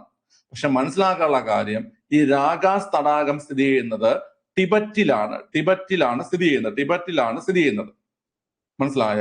ടിബറ്റിൽ എന്ന് പറഞ്ഞാൽ ഇത് പൂർണ്ണമായും ഇന്ത്യക്ക് വെളിയിലാണ് സ്ഥിതി ചെയ്യുന്നത്. ഇതൊരു ലവണ തടാകമാണെങ്കിൽ കൂടി, രാഗാസ് തടാകം ഒരു ലവണ തടാകമാണെങ്കിൽ കൂടി, രസത്തിൽ ഉപ്പുണ്ടെന്ന് ആലോചിച്ച ഞാൻ സ്കിപ്പ് അടിച്ച. ഓക്കെ, അപ്പൊ രസത്തിൽ ഉപ്പൊക്കെ ഓക്കെ, ഉപ്പുണ്ടെന്ന് ഓർത്ത് വെച്ചിരിക്കുക. രാഗാസ് തടാകം ടിബറ്റിൽ നമ്മുടെ മാനസ സരോവർ തടാകത്തിനടുത്താണ് സ്ഥിതി ചെയ്യുന്നത്. മാനസ സരോവർ തടാകത്തിനടുത്ത് സ്ഥിതി ചെയ്യുന്ന ലവണ തടാകമാണ് രാഗാസ് തടാകം. ഇത് ഇന്ത്യയുടെ അതിർത്തിക്ക് പുറത്താണ്. ഇനി അപ്പൊ അതും പോയി ആൻസർ വരുന്നത് പാംഗോങ്സോ തടാകമാണ്. പാംഗോങ്സോ തടാകം എന്ന് പറഞ്ഞു കഴിഞ്ഞാൽ അതും പൂർണ്ണമായും ഇന്ത്യയിലല്ല സ്ഥിതി ചെയ്യുന്നത്. ഓക്കെ, അതിന്റെ പകുതി ഭാഗം സ്ഥിതി ചെയ്യുന്നത് നമ്മുടെ ലഡാക്കിലും പകുതി ഭാഗം സ്ഥിതി ചെയ്യുന്നത് ചൈനയിലുമാണ്. പക്ഷെ ഇന്ത്യയുടെ ഉത്തരപർവ്വത മേഖലയിൽ കാണപ്പെടുന്നു എന്ന് പറഞ്ഞതുകൊണ്ട്, ലവണജല തടാകം എന്നൊരു ചോദ്യം വന്നതുകൊണ്ട് പാംഗോങ്സ തടാകമാണ് ഇവിടെ ആൻസർ ആയിട്ട് വരുന്നത്. മനസ്സിലായ? ഊളാർ ജമ്മു കാശ്മീരിലാണ്. ഓക്കെ, ഏറ്റവും വലിയ ശുദ്ധജല തടാകം ഇപ്പൊ ഊളാറാണ് കണക്കാക്കുന്നത്. കൊല്ലേര് മാറിയിട്ട് ഇപ്പൊ ഊളാറാണ് ഏറ്റവും വലിയ ശുദ്ധജല തടാകമായി കണക്കാക്കുന്നത്. രാഗാസ് തടാകം ലവണജല തടാകമാണെങ്കിൽ കൂടി അത് ഇന്ത്യയുടെ അതിർത്തിക്ക് വെളിയിൽ നമ്മുടെ ടിബറ്റിലെ മാനസ സരോവർ തടാകത്തിനടുത്താണ് സ്ഥിതി ചെയ്യുന്നത്. ദാൽ തടാകം ശ്രീനഗറിൽ സ്ഥിതി ചെയ്യുന്ന പ്യുവർ വാട്ടർ ലേക്കാണ്. ഇനി പാംഗോങ്സ തടാകത്തിന്റെ കാര്യം പറയുകയാണെങ്കിൽ ഇതിന്റെ പകുതി നമ്മുടെ ഇന്ത്യയിലെ ലഡാക്കിലും പകുതി ചൈനയിലുമായിട്ട് സ്ഥിതി ചെയ്യുന്ന ഒരു ലവണജല തടാകമാണ്. ഈ ക്വസ്റ്റ്യനും മെജോറിറ്റി ആൾക്കാർക്കും സംശയവും ഡൗട്ടും തെറ്റാനും ഒക്കെ ചാൻസ് ഉള്ള ഒരു ക്വസ്റ്റ്യൻ ആണ്. നിങ്ങൾ ശരിയാക്കിയോ തെറ്റിച്ചോ? പറഞ്ഞേ, നിങ്ങളുടെ അവസ്ഥ എന്താണ് ഈ ക്വസ്റ്റ്യനുമായി ബന്ധപ്പെട്ട്?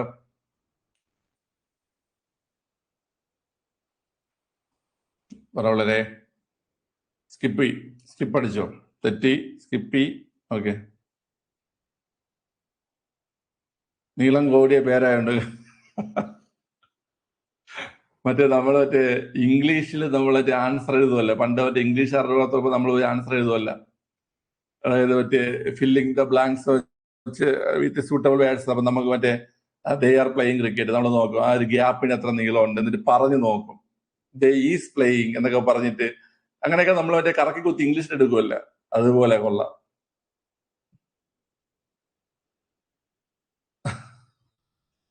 സ്കൂളിൽ പഠിക്കുക നമ്മളങ്ങനെ ചെയ്തിട്ടുണ്ട്. ആ ഗ്യാപ്പ് ഫില്ല് ചെയ്യാൻ പറ്റിയ വാക്ക് ഏതെന്ന് പറഞ്ഞൊക്കെ എടുത്തു വെച്ചിട്ടല്ലേ. ഓക്കെ,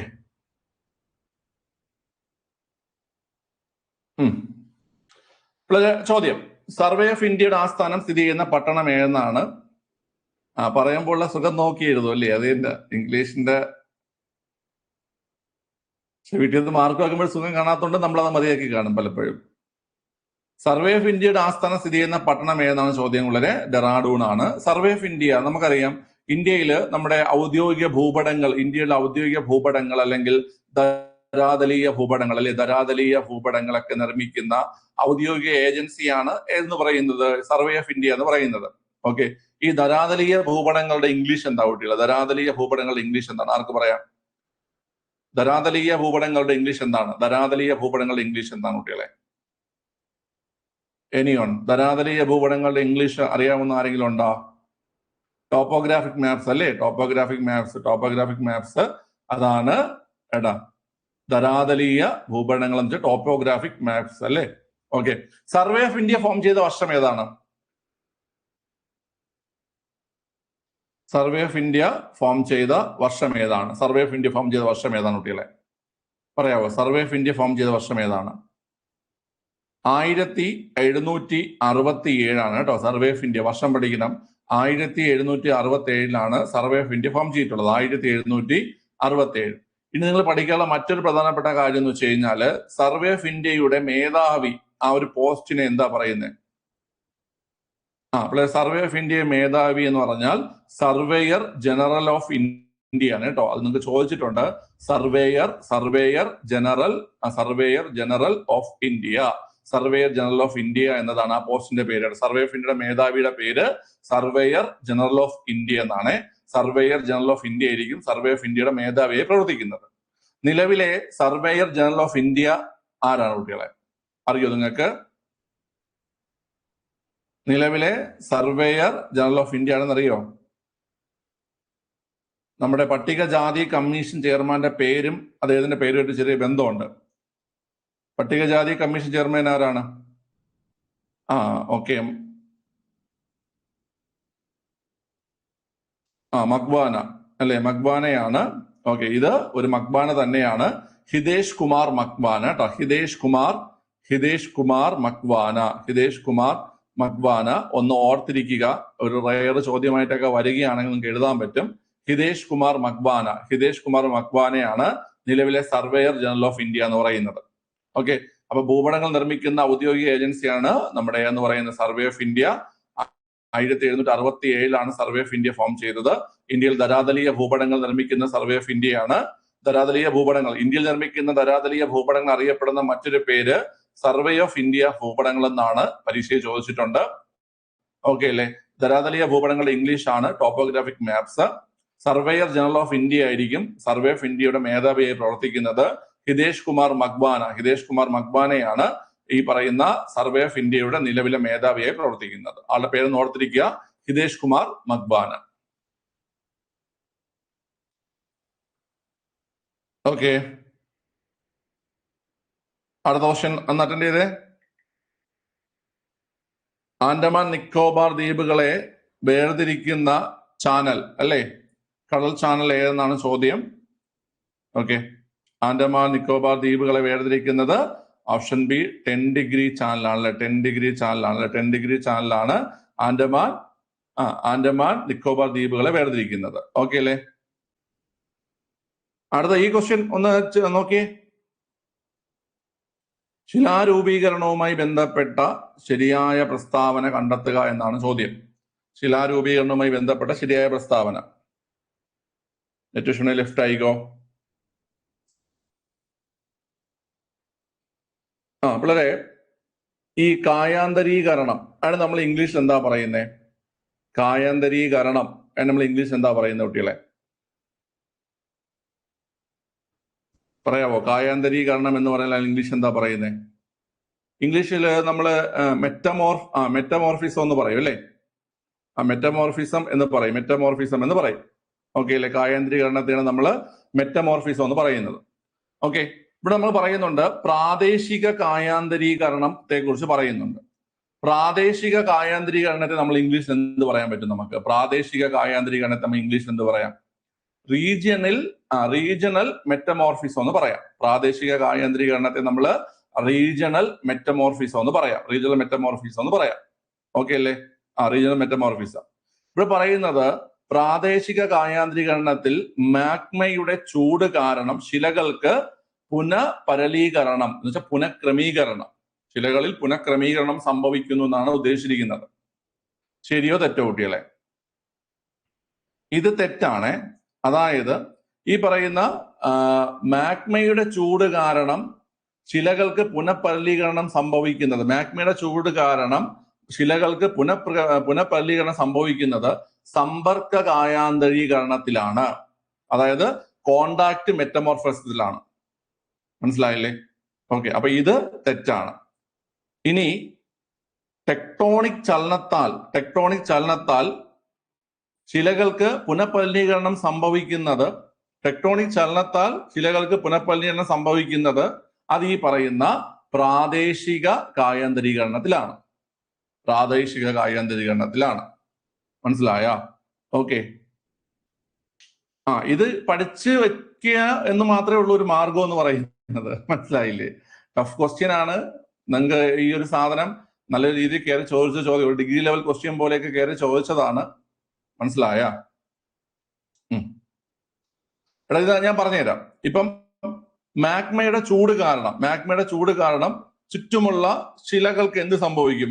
മാഗ്മയുടെ ചൂട് കാരണം ചുറ്റുമുള്ള ശിലകൾക്ക് പുനഃപരലീകരണം എന്ന് വെച്ചാൽ ആ ശിലയുടെ രൂപത്തില് മാറ്റം ഉണ്ടാവുന്നതിനെയാണ് നമ്മൾ എന്തെന്ന് പറയുന്നത്? ഈ പറയുന്ന പുനഃക്രമീകരണം, അത് റീഅറേഞ്ച്മെന്റ് എന്ന് പറയാൻ പറ്റും നമുക്ക്. ഓക്കെ, ഇത് അങ്ങോട്ടും ഇങ്ങോട്ടും പഠിക്കുക. ഈ പേരുകൾ നിങ്ങൾ നോക്കി വെച്ചോണ്ട്, ഇതൊരു ടഫായിട്ടുള്ള സാധനമാണ്. ഇങ്ങനെ പഠിക്കുക. മാഗ്മയുടെ ചൂട് കാരണം ശിലകൾക്ക് പുനഃപരലീകരണം സംഭവിക്കുന്നത് ഏതാണ്?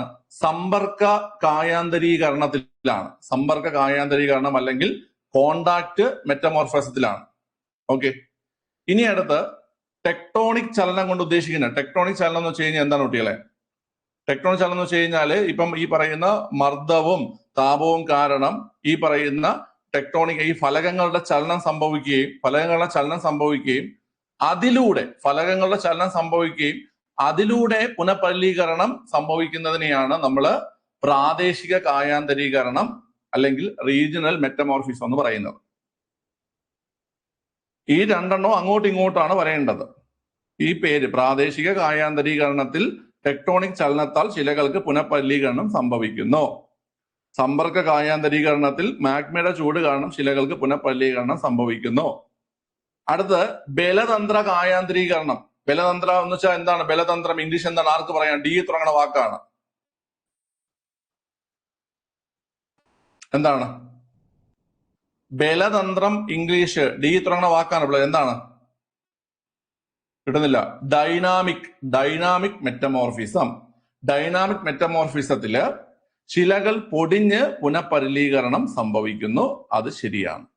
മനസ്സിലായോ? അതായത് ഓപ്ഷൻ ബി ആണ് ആൻസർ. ഓക്കെ, ശിലകൾക്ക് ശിലാരൂപീകരണം സംഭവിക്കുന്നത് അല്ലെങ്കിൽ ശിലകൾ മറ്റൊരു ശിലയായി മാറുന്നതിന് അല്ലെങ്കിൽ ആ ശിലയിലെ ക്രമീകരണത്തിൽ വ്യത്യാസം ഉണ്ടാവുന്നതിനെ കുറിച്ചാണ് പറഞ്ഞത്. അതിൽ നമ്മൾ ആദ്യം പറഞ്ഞത് പ്രാദേശിക കായാന്തരീകരണമാണെങ്കിൽ ടെക്ടോണിക് ചലനത്താൽ, അതായത് ഫലകങ്ങളുടെ ചലനത്താൽ ശിലകൾക്ക് പുനർപല്ലീകരണം സംഭവിക്കുന്നു. ഇനി ബലതന്ത്ര കായാന്തരീകരണമാണെങ്കിൽ അതിന് നമ്മൾ ഡൈനാമിക് മെറ്റമോർഫിസം എന്ന് പറയും. അതിലാണെങ്കിൽ ശിലകൾ പൊടിഞ്ഞ് പൊടിയുകയോ തകരുകയോ ചെയ്തിട്ട് പുനഃപല്ലീകരണം സംഭവിക്കുന്നു. ഇനി അടുത്ത ഈ 3 പോയിന്റുകളും മെറ്റമോർഫിസം, കേട്ടോ, ഇതൊക്കെ NCERT ആണ്. ഇതൊക്കെ ഈ മെറ്റമോർഫിസം ഈ പറയുന്ന 3 കാര്യങ്ങളും പഠിച്ചിരിക്കുക, ഇമ്പോർട്ടന്റ് ആണ്. എന്താണ് പ്രാദേശികം, എന്താണ് ബലതന്ത്രം, എന്താണ് സമ്പർക്കം എന്ന് ഓർത്തിരിക്കുക. മനസ്സിലായടെ? ഓക്കെ, ഇതൊക്കെ കുറച്ച് അഡ്വാൻസ് ആയിട്ടുള്ള കാര്യങ്ങളാണ് കേട്ടോ. ഇതൊക്കെ പഠിക്കാൻ ശ്രമിക്കുക. നമുക്ക് ഇതിന്റെയൊക്കെ ഡീറ്റെയിൽസ് കണ്ടെത്തി കൂടുതൽ പഠിക്കേണ്ടതാണ്. ഓക്കെ, ഇതാരെങ്കിലും ശരിയാക്കിയോ? ഒന്ന് ചാർജ് കൊടുക്കും.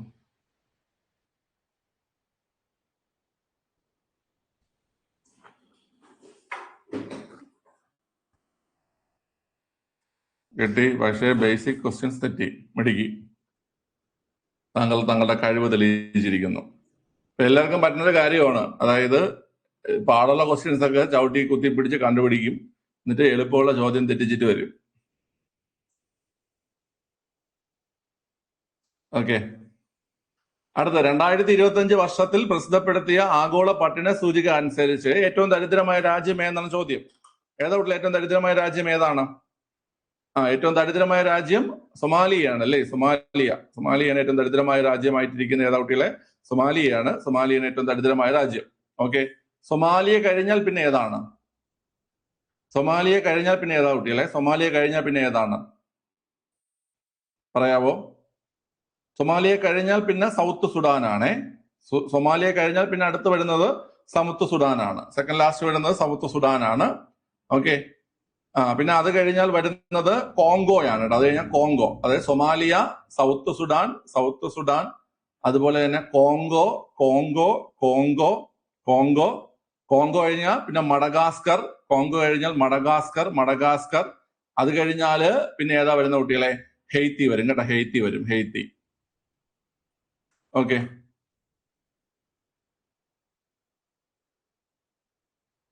ഓക്കെ, ക്ലിയർ ആണ്. ഇന്ത്യയുടെ സ്ഥാനം എത്രയാ? വേൾഡ് ഹങ്കർ ഇൻഡെക്സ് 2025 ഇന്ത്യയുടെ സ്ഥാനം എത്രയാ? ഇന്ത്യയുടെ സ്ഥാനം നമ്മള് 102 സ്ഥാനത്താണ്. ആകെ 123 രാജ്യങ്ങളുള്ളതിൽ 102 സ്ഥാനത്താണ് ഇന്ത്യ. ഓക്കെ, അപ്പൊ നമ്മൾ ആലോചിക്കും നമ്മളൊക്കെ നല്ല അടിപൊളിയായിട്ട് ഇപ്പൊ ഇന്ന് തന്നെ ഇപ്പൊ ഏകദേശം അവധി ദിവസമായിട്ട് ഏകദേശം ഇപ്പം 4 തവണയൊക്കെ ഭക്ഷണം കഴിച്ചു കാണും. ഓക്കെ, കേരളത്തിലൊക്കെ അത്യാവശ്യം ബുദ്ധിമുട്ടില്ലാതെയൊക്കെ നമുക്ക് എന്ത് ചെയ്യുന്നുണ്ട്? ഭക്ഷണം കിട്ടി പോകുന്നുണ്ട്. എന്നാൽ ഇന്ത്യയിലെ പല ഭാഗത്തും പല ജനങ്ങൾക്കും എന്ത് ചെയ്യുന്നില്ല കുട്ടികളെ? ആ ഭക്ഷണം കിട്ടുന്നില്ല. അത് ഓർത്തിരിക്കുക. ഓക്കെ അല്ലേ? ക്ലിയർ ആണ്. അപ്പൊ ഈ ലാസ്റ്റ് ഉള്ള രാജ്യങ്ങള് ഓർത്തിരിക്കുക. സൊമാലിയ കഴിഞ്ഞ് സൗത്ത് സുഡാൻ, പിന്നെ കോങ്കോ, പിന്നെ നമ്മുടെ മഡഗാസ്കർ, പിന്നെ ഹെയ്ത്തി. ഇതാണ് കേട്ടാ അതിദരിദ്രമുക്ത കേരളം എന്നാണ് മുഖ്യമന്ത്രി പറഞ്ഞിരിക്കുന്നത് കേട്ടോ. എന്നിട്ട് നമ്മുടെ പാവപ്പെട്ട അച്ചായന്മാരാണ് ഇറങ്ങിയിട്ട് എന്ത് ചെയ്യുന്നത്? ഓരോരുത്തർക്ക് വീട് വെച്ച് കൊടുക്കുന്നതും ഭക്ഷണം വാങ്ങിച്ചു കൊടുക്കുന്നതും. നിങ്ങളെ പറ്റി വിവാദമൊക്കെ അറിയുന്നുണ്ട്. നമ്മൾ അച്ചായൻസ് ഗോൾഡ്, നിങ്ങൾ ഇതൊക്കെ സോഷ്യൽ മീഡിയ ഒക്കെ ഫോളോ ചെയ്യുന്നുണ്ടോ പിള്ളേരെ? എപ്സ്റ്റീൻ ഫയൽസിനെ കുറിച്ചുള്ള അഭിപ്രായമൊക്കെ എന്താണ്? നിങ്ങൾ എപ്സ്റ്റീൻ ഫയൽസിനെ കുറിച്ചുള്ളതൊക്കെ, ജെഫ്രി എപ്സ്റ്റീൻ, അങ്ങനെ ഒരു പേര് എവിടെയെങ്കിലും കേട്ടതായിട്ട് ഓർക്കുന്നുണ്ടോ?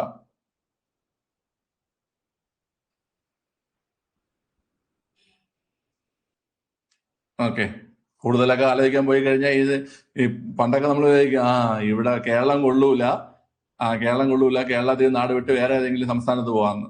കുറച്ചുകൂടെയൊക്കെ അത് കഴിയുമ്പോൾ നമുക്ക് മനസ്സിലായി ഇന്ത്യ തന്നെ മൊത്തത്തിൽ പ്രശ്നമാണെന്ന്.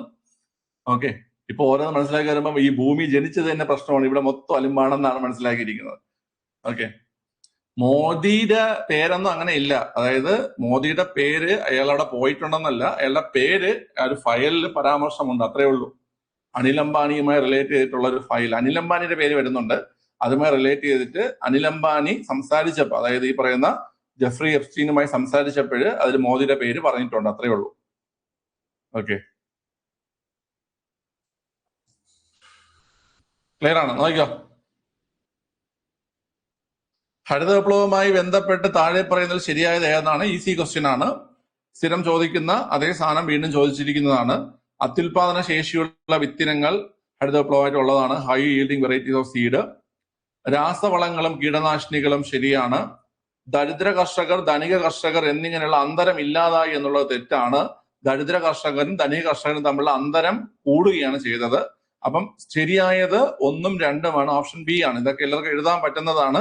ഈസി ക്വസ്റ്റ്യൻ ആണ്. ഓക്കെ, അടുത്ത് പുത്തൻ സാമ്പത്തിക പരിഷ്കാരത്തിൽ പെടാത്തത് എന്നാണ്? ഉദാരവൽക്കരണം പെടുന്നു, സ്വകാര്യവൽക്കരണം പെടുന്നു, ആഗോളവൽക്കരണം പെടുന്നു, വ്യവസായവൽക്കരണം പെടുന്നില്ല. അപ്പം ഓപ്ഷൻ എ ആണ്, 2 മാത്രം. ഓക്കെ, അടുത്ത് ഇന്ത്യൻ പ്ലാനിങ്ങുമായി ബന്ധപ്പെട്ട് ശരിയല്ലാത്തത് ഏതാണ്? ഇന്ത്യൻ പ്ലാനിങ്ങിന്റെ ശില്പി PC മേൽനോബിസ് ആണ്. നമ്മൾ സ്ഥിരം പഠിക്കുന്ന ഒരു കാര്യമാണ്. ശില്പി PC മേൽനോബിസും പിതാവ് M വിശ്വേശ്വരയ്യയും. അടുത്ത് സോവിയറ്റ് മാതൃകയിലുള്ള പഞ്ചവത്സര പദ്ധതികളാണ് ഇന്ത്യ സ്വീകരിച്ചത്. ഇന്ത്യയുടെ ആസൂത്രണം സോവിയറ്റ് യൂണിയൻ ബേസ് ചെയ്തിട്ടായിരുന്നു. 1947 ഇന്ത്യയിൽ പ്ലാനിങ് ആരംഭിച്ചത്. തെറ്റാണ്. ഇന്ത്യയിൽ പ്ലാനിങ് ആരംഭിച്ചത് എപ്പോഴും കൃത്യമായ വർഷം പറയുകയാണെങ്കിൽ ഇന്ത്യയിൽ ആദ്യമായി പ്ലാനിങ് കൗൺസിൽ 1938 ആരംഭിച്ചു, അല്ലേ? അതിനുശേഷം പ്ലാനിങ് കമ്മീഷൻ 1950 ആരംഭിച്ചു. ഓക്കെ, അപ്പൊ പ്ലാനിങ് കമ്മീഷൻ 1950 പറയാം. പിന്നെ പ്ലാനിങ് കൗൺസിൽ ആണെങ്കിൽ 1938 പറയാം. പഞ്ചവത്സര പദ്ധതികളാണെങ്കിൽ 51 പറയാം. എന്തായാലും 47 പ്ലാനിങ് ആരംഭിച്ചത്. അപ്പൊ ശരിയല്ലാത്തത് ഏതാണ് കുട്ടികളെ? 3 മാത്രം, അല്ലെ? ശരിയല്ലാത്തത് 3 മാത്രം. ഓപ്ഷൻ സി ആൻസർ വരാം. ഓക്കെ അല്ലേ? അടുത്ത് താഴെ പറയുന്നവയിൽ ഇന്ത്യൻ ആസൂത്രണത്തിന്റെ ലക്ഷ്യങ്ങൾ ഏതെല്ലാം? ഇത് പലരെയും കുഴപ്പിച്ചൊരു ക്വസ്റ്റ്യൻ ആയിരിക്കും. സാമ്പത്തിക വളർച്ച ലക്ഷ്യമാണ്, നമുക്കറിയാം. സ്വാശ്രയത്വം ലക്ഷ്യമാണ്, നമുക്കറിയാം. അപ്പൊ 1ഉം 2ഉം ഉണ്ട്, അങ്ങനെ ഒരു ഓപ്ഷൻ ഇല്ല. പിള്ളേരെ ഈ നീതി എന്നുകൊണ്ട് ഉദ്ദേശിക്കുന്നത് തന്നെയാണ് സമത്വം അല്ലെങ്കിൽ തുല്യത എന്ന് പറഞ്ഞ നീതി തന്നെയാണ്. മനസ്സിലായ? നവീകരണം എന്ന് പറഞ്ഞാൽ ആധുനികവൽക്കരണം തന്നെയാണ്. മനസ്സിലായി? നവീകരണം എന്ന് വെച്ചാൽ ആധുനികവൽക്കരണം തന്നെ. നമ്മൾ പഠിക്കുന്ന വാക്ക് അതുപോലെ ചോദിക്കണമെന്നില്ല കുട്ടികളെ. മനസ്സിലായി ഞാൻ പറഞ്ഞത്? നീതി എന്ന് ഉദ്ദേശിക്കുന്നത് തന്നെയാണ് നീതി ലഭിക്കുക എന്ന് വെച്ചാൽ എല്ലാവർക്കും നീതി ലഭിക്കുക. നവീകരണം, ആധുനികവൽക്കരണം. മനസ്സിലായ? ഓക്കെ. പിന്നെ നിങ്ങൾക്ക് എഴുതാം. നവീകരണം നിങ്ങൾക്ക് ഡൗട്ട് വരത്തില്ല. 1ഉം 2ഉം 4ഉം ശരിയാണെന്ന് നിങ്ങൾക്ക് അറിയാം. നവീകരണം അല്ലെങ്കിൽ ആധുനികവൽക്കരണം, അത് ഡൗട്ട് വരത്തില്ല. അപ്പൊ നമ്മൾ നോക്കുമ്പോൾ 1, 2, 4 എന്നൊരു ഓപ്ഷൻ ഇല്ല. അപ്പം ഇവയെല്ലാം എന്നൊരു ഓപ്ഷൻ കിടക്കുന്നുണ്ട്. നീതിയും കൂടെ ചേർത്ത് ഓപ്ഷൻ ഈ പറയുന്ന 3ാമത്തെ വാക്കാണ്, സോറി 4ാമത്തെ ഓപ്ഷൻ ആണ് ആൻസർ ആയിട്ട് വരുന്നത്. ഇവയെല്ലാം ഓക്കെ അല്ലേ? വളരെ ഈ നീതി എന്ന് ഉദ്ദേശിക്കുന്നത് തന്നെയാണ് തുല്യത, സമത്വം. നവീകരണം തന്നെയാണ് ആധുനികവൽക്കരണം. ഞാനിങ്ങനെ ഈ ക്വസ്റ്റ്യൻ കണ്ടപ്പോൾ ഞാൻ ആലോചിച്ചു, നവീകരണം പലർക്കും കുഴപ്പം കാണൂല, ആധുനികവൽക്കരണം അവർ പഠിച്ചിട്ടുള്ളതാണ്. നീതിയിൽ ഇനി കിടന്ന് കുഴഞ്ഞു കാണും. അപ്പൊ ഞാൻ നോക്കിയപ്പോൾ ഓപ്ഷനിൽ നോക്കിയപ്പം 1, 2, 4 എന്നൊരു ഓപ്ഷൻ ഇല്ലാത്തത് കൊണ്ട് അവർ എഴുതി കാണുമെന്ന് വിശ്വസിച്ചു. ഓക്കെ, എഴുതിയോ? നിങ്ങൾ എഴുതിയോ? ഒരുപാട്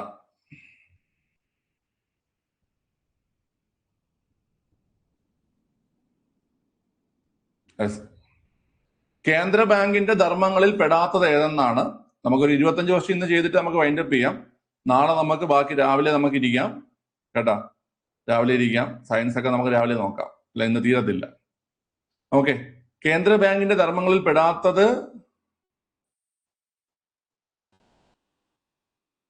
PSCക്ക് കൊടുത്തായിരുന്നു. മനസ്സിലായില്ലേ ജോസ്? ഓക്കെ, കേന്ദ്ര ബാങ്കിന്റെ ധർമ്മങ്ങളിൽ പെടാത്ത ഏതെന്നാണ്? കറൻസി അച്ചടിച്ചിറക്കുക, കറൻസി നോട്ട് അച്ചടിച്ചിറക്കുക. ആരാണ് കുട്ടികളെ? ഈ പറയുന്ന PSC അല്ലേ, റിസർവ് ബാങ്ക് ആണ്. അടുത്ത് ബാങ്കുകളുടെ ബാങ്ക് റിസർവ് ബാങ്ക് ആണ്. നികുതി നിരക്ക് നിശ്ചയിക്കുക, അത് ആരുടെ ജോലിയാണ്? നികുതി നിരക്ക് നിശ്ചയിക്കുക എന്നുള്ളത് ആരുടെ ജോലിയാണ് കുട്ടികളെ? അത് ഗവൺമെന്റിന്റെ ജോലിയാണ്. ഗവൺമെന്റ് ആണ് നികുതി നിരക്ക് നിശ്ചയിക്കുന്നത്, ഗവൺമെന്റ് ആണ്. ഓക്കെ അല്ലേ? ഇനി ഗവൺമെന്റിന്റെ ബാങ്ക് കേന്ദ്ര ബാങ്ക്, അതും ശരിയാണ്. പെടാത്തത് അപ്പൊ ഏത് മാത്രമേ ഉള്ളൂ? 3 മാത്രമേ ഉള്ളൂ. പെടാത്തത് 3 മാത്രമേ ഉള്ളൂ. ഓക്കെ അല്ലേ? ഓപ്ഷൻ ബി വരും ആൻസർ. ഇതൊക്കെ എഴുതി കാണുമല്ലോ. ഇതൊക്കെ എളുപ്പമുള്ള ക്വസ്റ്റ്യൻ ആണ്. ഇതൊക്കെ എളുപ്പമുള്ള ക്വസ്റ്റ്യൻ ആണ്.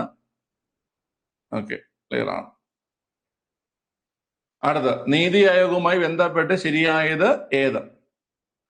ആസ്ഥാനം ന്യൂഡൽഹിയിലെ നീതി ഭവൻ അല്ലെങ്കിൽ നീതി ആയോഗ് ഭവൻ എന്നാണ് എന്റെ പേര്. നമ്മൾ കഴിഞ്ഞ ഏതൊരു ക്വസ്റ്റ്യൻ എക്കണോമിക്സ് റിവിഷനിൽ വന്ന ക്വസ്റ്റ്യൻസ് ആയിരുന്നല്ലേ. അത് SCERT ബേസ് ചെയ്ത് വന്നുകൊണ്ടാണ് ഞാൻ പറഞ്ഞില്ലേ, നമുക്ക് SCERT ബേസ് ചെയ്ത് പുതിയ SCERT റിവിഷനും കൂടെ നമുക്ക് കഴിയുമ്പോഴും നമുക്ക് ഇപ്പൊ ബുദ്ധിമുട്ടിക്കുന്ന കുറെ ക്വസ്റ്റ്യൻസ് ഇല്ലേ. നമ്മളിപ്പോ ഓൾഡ് SCERT റിവിഷനും പൊക്കോണ്ടിരിക്കുന്നത്. ഓൾഡ് SCERT ഒരുവിധം ആവുന്ന സമയത്ത് പുതിയ SCERTയും NCERT ഞങ്ങൾക്ക് റിവിഷൻ എടുക്കും ക്വസ്റ്റ്യൻ വെച്ചിട്ട്. അപ്പൊ അതും കൂടെ ആകുമ്പോൾ നിങ്ങൾക്ക് എല്ലാ ഏരിയയും കവർ ആവും. ഇപ്പൊ അടുത്ത ജോഗ്രഫി റിവിഷനാണ് നമുക്ക് തുടങ്ങാൻ പോകുന്നത് SCERTയിൽ. അപ്പം ജോഗ്രഫി റിവിഷൻ വരുമ്പോൾ നിങ്ങൾക്ക് മനസ്സിലാവും നമ്മൾ ആ റിവിഷൻ കൊണ്ട് നിങ്ങൾക്ക് എത്രത്തോളം യൂസ് ആവുന്നുണ്ടെന്നുള്ളത്. ഇപ്പൊ നമ്മൾ റിവിഷൻ തുടങ്ങിയ ശേഷം തന്നെ കുറെ കാലം നിങ്ങൾക്ക് കിട്ടിയില്ലേ പരീക്ഷ എഴുതിയപ്പോഴ്. നമ്മൾ ഒരാഴ്ച പോലും ആയിട്ട് റിവിഷൻ തുടങ്ങിയിട്ട് SCERT മാത്രം. നീതി ആയോഗവുമായി ബന്ധപ്പെട്ട് ശരിയായത് ഏതെന്നാണ്? ആസ്ഥാനം ന്യൂഡൽഹിയിലെ നീതി ആയോഗ് ഭവൻ എന്നാണ്. ഇപ്പൊ നീതി ഭവൻ എന്ന് കൊടുത്തിട്ടുണ്ട്, കുഴപ്പമില്ല, നമുക്ക് എടുക്കാം. അടുത്ത് സ്ഥാപിതമായത് 2015 ജനുവരി 1-നാണ്. അതും ശരിയാണ്. നിലവിലെ സിഇഒ നമ്മൾ പഠിച്ചു BVR സുബ്രഹ്മണ്യമാണ്. അപ്പൊ മൂന്നാമത്തെ തെറ്റാണ്. ശരിയായത് ഏതൊക്കെയെന്ന് കേട്ട് കഴിഞ്ഞാൽ 1ഉം 2ഉം മാത്രമാണ് ശരിയായിട്ടുള്ളത്. ഇനി നീതി ഭവനിൽ ഡൗട്ടുള്ള ആൾക്കാർക്കും നമുക്ക് എളുപ്പമായിട്ട് എടുക്കാം. ശരിയായത് ഏതെന്നാണ് വേണ്ടത്? നിലവിലെ സിഇഒ BVR സുബ്രഹ്മണ്യം നമുക്കറിയാം. അപ്പം അത് തെറ്റായത് കൊണ്ട് A കളയാം, B കളയാം, D കളയാം. ഓക്കെ അല്ലേ? ഇത് നീതി ആയോഗ് ഭവൻ എന്നാണ് എന്റെ പേര് കേട്ടോ. ആരെങ്കിലും ഇനി ചലഞ്ച് ചെയ്യണമെങ്കിൽ പലർക്കും മാർക്ക് പോകാൻ ചാൻസ് ഉണ്ട് കേട്ടോ. ഇതിലൊക്കെ ചലഞ്ച് വരാൻ ചാൻസ് ഉണ്ട്. പിന്നെ പെമ്പിള്ളേരെ പരീക്ഷ ആയതുകൊണ്ട് പെമ്പിള്ളേരെ വലിയ കുടിത്തിരിമ്പ് കാണിക്കത്തില്ല അല്ലേ. ഓക്കെ,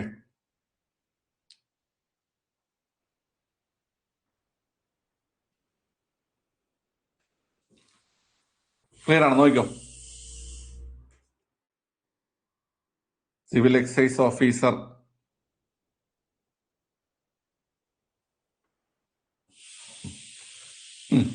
കേവല ഭൂരിപക്ഷ സമ്പ്രദായം, സിമ്പിൾ മെജോറിറ്റി മിനക്കെടൂല, അതാണ് സത്യം.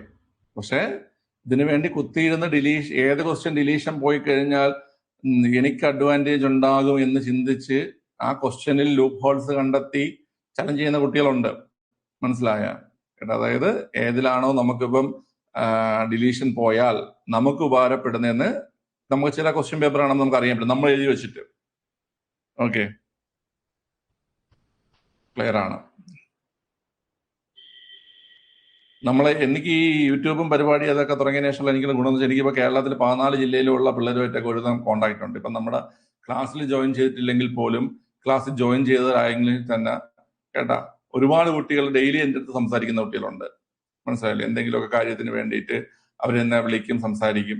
അപ്പൊ ഈ പരീക്ഷ കഴിയുമ്പോൾ ഓരോ ക്വസ്റ്റ്യൻ എനിക്ക് അയച്ചു തന്നിട്ട് സാർ ഇതിൽ എന്തെങ്കിലും വകുപ്പുണ്ടോ, ഡിലീഷന് ചാൻസ് ഉണ്ടോ എന്നൊക്കെ പറഞ്ഞുകൊണ്ട് എന്നിട്ട് ചോദിക്കുന്ന ആൾക്കാരുണ്ട്. മനസ്സിലായ? ഓക്കെ, പരീക്ഷ കഴിഞ്ഞൊരു 4-4:30 ആകുമ്പോൾ ഇങ്ങനെ മെസ്സേജ് ഇങ്ങനെ കുറെയൊക്കെ വരും. ഓക്കെ,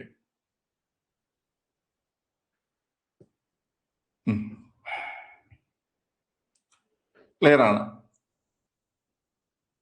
പിന്നെ ചില ആൾക്കാർ വിളിക്കുമ്പോൾ അവരിങ്ങനെ ചോദിക്കും, അതായത് അവര് ഫോക്കസ് ചെയ്യുന്ന എക്സാം ഇതാണ് എന്ന് പറയും. അപ്പൊ എന്നിട്ട് എന്തൊക്കെയാണ് ചെയ്യലെന്ന് ചോദിക്കും. അപ്പൊ ഞാൻ ഇത് പറഞ്ഞു കൊടുക്കും. പക്ഷെ നിങ്ങൾ ഇപ്പം ക്ലാസ്സിലുള്ള പിള്ളേർ പോലും ചിലപ്പോൾ ചോദിക്കത്തില്ല എന്തൊക്കെയാണ് ചെയ്യാനുള്ളത് എന്നുള്ളൊരു പ്രത്യേക ഒരു ഓർഡർ അനുസരിച്ച് ഇങ്ങനെ വിളിച്ച് സംസാരിക്കുന്ന ആൾക്കാർ കുറവാണ്. നിങ്ങൾക്ക് എന്നെ വിളിക്കാം. നിങ്ങൾക്ക് എന്തെങ്കിലും കാര്യത്തിൽ ഏതെങ്കിലും സബ്ജക്ട് പഠിക്കുന്നതിലോ എന്തെങ്കിലും കാര്യത്തിലൊരു മൈൻഡ് ബ്ലോക്ക് വരുന്ന സമയത്ത് നിങ്ങൾക്ക് എന്നെ വിളിക്കാം, കുഴപ്പമില്ല. അപ്പൊ എന്നെ കൊണ്ട് ആവുന്നത് ഞാൻ എന്ത് ചെയ്യാറുണ്ട്, പറഞ്ഞു തരാറുണ്ട്. അപ്പം അത് പറഞ്ഞു കൊടുത്തിട്ട് ഞാൻ പറയും എന്നെ ഈ സമയം കഴിയുമ്പോൾ എന്നെ വിളിക്കണമെന്ന് പറയും, ഇത്ര സമയം കഴിയുമ്പോൾ എന്നെ വിളിക്കണമെന്ന് പറയും. അപ്പൊ അത് കളക്ടർ വിളിച്ചിട്ട് ഫീഡ്ബാക്ക് പറയണ കുട്ടികളുണ്ട്. മനസ്സിലായ? എന്നുവെച്ചാൽ അവർക്ക് ഇപ്പൊ അറിയാലോ ഇപ്പൊ എന്നെ വിളിച്ച് പറയണമെന്നുള്ളത്. തിരക്കായ കുഴപ്പമില്ല, നിങ്ങൾക്ക് വിളിക്കാം, അതൊന്നും കുഴപ്പമൊന്നുമില്ല കേട്ടാ. നിങ്ങൾക്ക് ഞാൻ പറഞ്ഞുതരാം, നിങ്ങൾക്ക് ശനി ഞായറൊക്കെ വിളിക്കാൻ പറ്റും. ശനി ഞായറൊക്കെ വിളിച്ചാൽ മതി, വിളിച്ച് സംസാരിച്ചാൽ മതി എന്തെങ്കിലുമൊക്കെ പറയാനുണ്ടെങ്കിൽ. ക്ലിയർ ആണ്? എന്നെ കൊണ്ട് അറിയാവുന്നത് ഞാൻ പറഞ്ഞുതരും. ശരി, കേവല ഭൂരിപക്ഷ സമ്പ്രദായം അല്ലെങ്കിൽ സിമ്പിൾ മെജോറിറ്റി എന്ന തെരഞ്ഞെടുപ്പ് സമ്പ്രദായത്തിന് അനുയോജ്യമല്ലാത്ത പ്രസ്താവന ഏതെല്ലാം എന്നാണ് കേട്ടോ. കേവല ഭൂരിപക്ഷ സമ്പ്രദായത്തിന്റെ യഥാർത്ഥ പേര് സിമ്പിൾ മെജോറിറ്റി അല്ല കേട്ടാ. അതിനെ നമ്മൾ FPTP എന്നാണ് പറയുന്നത്. FPTP എന്നാണ് പറയുന്നത്. ഫസ്റ്റ് പാസ്റ്റ് ദ പോസ്റ്റ് എന്നാണ് അതിന്റെ മറ്റൊരു പേര് വരുന്നത്. സിമ്പിൾ മെജോറിറ്റി വേറെയാണ്, കേവല ഭൂരിപക്ഷം അല്ല വരുന്നത്. ഇലക്ഷനുമായി ബന്ധപ്പെട്ട് പറയുകയാണെങ്കിൽ സിമ്പിൾ മെജോറിറ്റി അല്ല വരുന്നത്. Okay, FPTP first past the post എന്നാണ് വരുന്നത്. വളരെ ഒരു പാർട്ടിക്ക് ലഭിക്കുന്ന വോട്ടിംഗ് ശതമാനത്തെക്കാൾ കൂടുതലായിരിക്കും ആ പാർട്ടിക്ക് ലഭിക്കുന്ന സീറ്റുകളുടെ എണ്ണം. ഞാൻ ഈ സാധനം FPTPയും PR-ഉം പറഞ്ഞിട്ട് ഒരു വീഡിയോ ഞാൻ യൂട്യൂബിൽ ഇട്ടിട്ടുണ്ട്, മനസ്സിലായ? ഓക്കെ, അതിൽ ഞാൻ കൃത്യമായിട്ട് ഈ കാര്യങ്ങളൊക്കെ ഡിഫൈൻ ചെയ്ത് പറയുന്നുണ്ട് എന്തുകൊണ്ടാണ് അങ്ങനെ പറയുന്നതെന്ന്. ഒരു പാർട്ടിക്ക് ലഭിക്കുന്ന വോട്ടിംഗ് ശതമാനത്തേക്കാൾ കൂടുതലായിരിക്കും ആ പാർട്ടിക്ക് ലഭിക്കുന്ന സീറ്റുകളുടെ എണ്ണം എന്ന് പറഞ്ഞിട്ടുള്ളത്. ഓക്കെ അല്ലേ?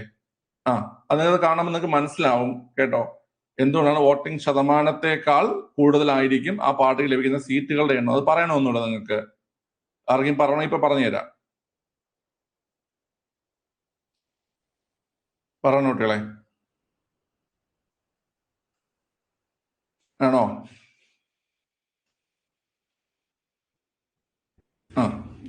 നോക്കിക്കോ പിള്ളേരെ, ABC എന്നിങ്ങനെ 3 മണ്ഡലങ്ങൾ. അവിടെ XOE എന്നീ പാർട്ടികൾ മത്സരിക്കുന്നു. ABC എന്നീ 3 മണ്ഡലങ്ങൾ XOE എന്നീ പാർട്ടികൾ മത്സരിക്കുന്നു. ആദ്യം A എന്ന മണ്ഡലത്തില് എക്സിന് 60% വോട്ട് ലഭിച്ചു, 60% വോട്ട് ലഭിച്ചു. ഒയ്ക്ക് 40% വോട്ട് ലഭിച്ചു. ഓക്കെ, ഇനി അടുത്ത് ബി എന്ന മണ്ഡലത്തില് എക്സിന് 55% വോട്ട് ലഭിച്ചു, ഒയ്ക്ക് 45% വോട്ട് ലഭിച്ചു. അടുത്ത് സി എന്ന മണ്ഡലത്തില് എക്സിന് 20% വോട്ടും ഒയ്ക്ക് 80% വോട്ടും ലഭിച്ചു. ഓക്കെ, അപ്പൊ ഇവിടെ കൂടുതൽ സീറ്റ് കിട്ടിയത് ആർക്കാണ്? നമ്മളിപ്പോ നോക്കുകയാണെങ്കിൽ എക്സിന് 2 സീറ്റ് കിട്ടി, എയും ബിയും എന്ന സീറ്റ് എക്സിന് കിട്ടി. ഓക്കെ, ഒയ്ക്ക് സി എന്ന് പറഞ്ഞ ഒറ്റ സീറ്റേ കിട്ടിയിട്ടുള്ളൂ അല്ലേ? സി എന്ന് പറഞ്ഞ ഒറ്റ സീറ്റേ കിട്ടിയിട്ടുള്ളൂ. ഇനി നിങ്ങൾ നോക്കി ഇങ്ങോട്ട്, ഇവിടെ ഇവർക്ക് ആകെ എത്ര വോട്ട് കിട്ടി? 60, 60ഉം 55ഉം 115, 135 ഇവർക്ക് കിട്ടിയ വോട്ട്. 135 വോട്ടിംഗ് ശതമാനം 135 കിട്ടിയത്.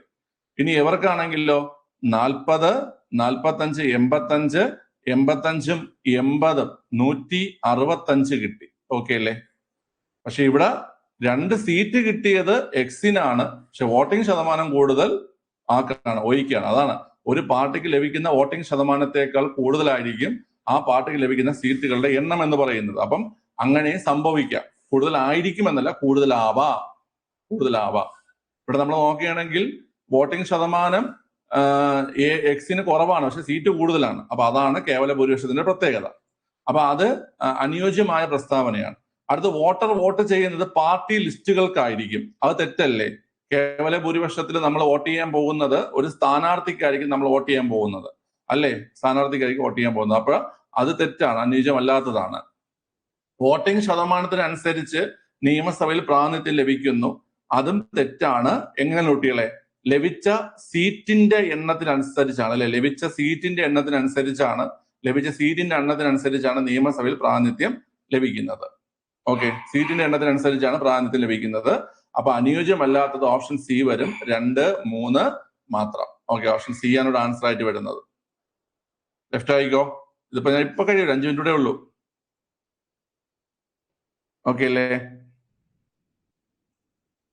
കിട്ടിയോ? ഇത് എഴുതാൻ പറ്റുന്ന ക്വസ്റ്റ്യൻ ആണ്. അത് കൂടുതൽ അറിയണമെന്നുണ്ടെങ്കിൽ ആ വീഡിയോ ജസ്റ്റ് ഒന്ന് കണ്ടാൽ മതി. ഒരു 10-15 മിനിറ്റേ ഉള്ളൂ, നിങ്ങൾക്ക് പെട്ടെന്ന് പഠിക്കാൻ പറ്റും ആ സംഭവം. മൗലിക അവകാശങ്ങളിൽ ഉൾപ്പെടുന്ന അവകാശങ്ങൾ ഏതെല്ലാം എന്നാണ് ചോദ്യം. ജോലി ചെയ്യാനുള്ള അവകാശം മൗലിക അവകാശത്തിൽ വരുന്നില്ല. ഓക്കെ അല്ലേ? ജോലി ചെയ്യാനുള്ള അവകാശം മൗലിക അവകാശത്തിൽ വരുന്നില്ല. ഇത് പലർക്കും ഡൗട്ട് വരും. നമുക്കിപ്പം 19(1) ജി ജോലി ചെയ്യാം അല്ലെ? ജോലി ചെയ്യാനുള്ള അവകാശം പറയുന്നില്ലേ എന്നുള്ള കാര്യം. ജോലി ചെയ്ത് ജീവിക്കാനുള്ള സ്വാതന്ത്ര്യം അവിടെ പറയുന്നുണ്ട്, മൗലിക സ്വാതന്ത്ര്യത്തിൽ പറയുന്നുണ്ട്. എന്നാൽ നമുക്ക് നമുക്ക് പറയാം ജോലി എന്റെ അവകാശമാണ്, സർക്കാർ എനിക്ക് ജോലി തന്നില്ല, എനിക്ക് മൗലിക അവകാശം ലംഘനം സംഭവിച്ചു എന്ന് പറയാൻ പറ്റുമോ? മൗലിക സ്വാതന്ത്ര്യത്തിൽ വരുന്ന കാര്യമാണ് മാന്യമായി ജോലി ചെയ്ത് ജീവിക്കാം, സ്വന്തമായി ജോലി ചെയ്ത് ജീവിക്കാനുള്ള സ്വാതന്ത്ര്യം. ഓക്കെ, ജോലി ചെയ്യാനുള്ള അവകാശം നമുക്ക് മൗലിക അവകാശങ്ങൾ എടുത്തും പറയുന്നില്ല. അത് തെറ്റായി വരാൻ ചാൻസ് നമുക്ക് നോക്കാം. വേണമെങ്കിൽ ചലഞ്ച് ചെയ്യാം കേട്ടോ, നിങ്ങൾക്ക് വേണമെങ്കിൽ ചലഞ്ച് ചെയ്യാം. 19(1)(d) ജോലിയിൽ അവകാശം പറയുന്നില്ല എന്ന് പറഞ്ഞ് വേണമെങ്കിൽ ചലഞ്ച് ചെയ്യാം. ഓക്കെ, അടുത്ത് സാമ്പത്തിക ചൂഷണത്തിനെതിരായിട്ടുള്ള അവകാശം. ചൂഷണത്തിനെതിരായുള്ള അവകാശം പറയുന്നുണ്ട്, പക്ഷെ സാമ്പത്തിക ചൂഷണത്തിനെതിരായുള്ള അവകാശം ഏതിൽ പറയുന്നില്ല? മൗലിക അവകാശങ്ങൾ പറയുന്നില്ല. സാമ്പത്തിക ചൂഷണം പറയുന്നില്ല. സാമൂഹികവും സാമ്പത്തികവുമായ നീതിക്കുള്ള അവകാശം അതും പറയുന്നില്ല. സാമ്പത്തികവും സാമൂഹികവുമായ നീതികളുടെ അവകാശം പറയുന്നത്, അതായത് മൗലിക അവകാശങ്ങളിൽ ഉൾപ്പെടുന്ന അവകാശങ്ങൾ ഇവയൊന്നുമല്ല. ഇതിൽ നിങ്ങൾക്ക് ചലഞ്ച് ചെയ്യണമെങ്കിൽ ഇത് വെച്ച് ചലഞ്ച് ചെയ്യാം. ജോലി ചെയ്യാനുള്ള അവകാശം 19(1)G മാന്യമായ ജോലി ചെയ്യാനുള്ള അവകാശം പറയുന്നില്ലേ എന്നുള്ള കാര്യം ചോദിച്ചു വേണമെങ്കിൽ ചലഞ്ച് ചെയ്യാൻ താല്പര്യമുള്ളവർക്ക് ചലഞ്ച് ചെയ്യാം. പ്രൊഫഷണൽ ആൻസർ കീയില് D ആണ് ആൻസർ വന്നിരിക്കുന്നത്. അത് വെച്ച് വേണമെങ്കിൽ നിങ്ങൾക്ക് ചലഞ്ച് ചെയ്യാം. ഓക്കെ അല്ലേ? ഈ ആർട്ടിക്കിൾ പറഞ്ഞാൽ മതി കേട്ടോ. As per Indian constitution article എന്നൊക്കെ പറഞ്ഞ് നമ്മളുടെ കോടതിയിൽ വക്കീലൊക്കെ സംസാരിക്കണൊക്കെ നിങ്ങൾക്ക് വേണമെങ്കിൽ എഴുതിയിടാം. PSC ഒരു കത്ത്, ഒരു മാസ് കത്ത്. ഓക്കെ.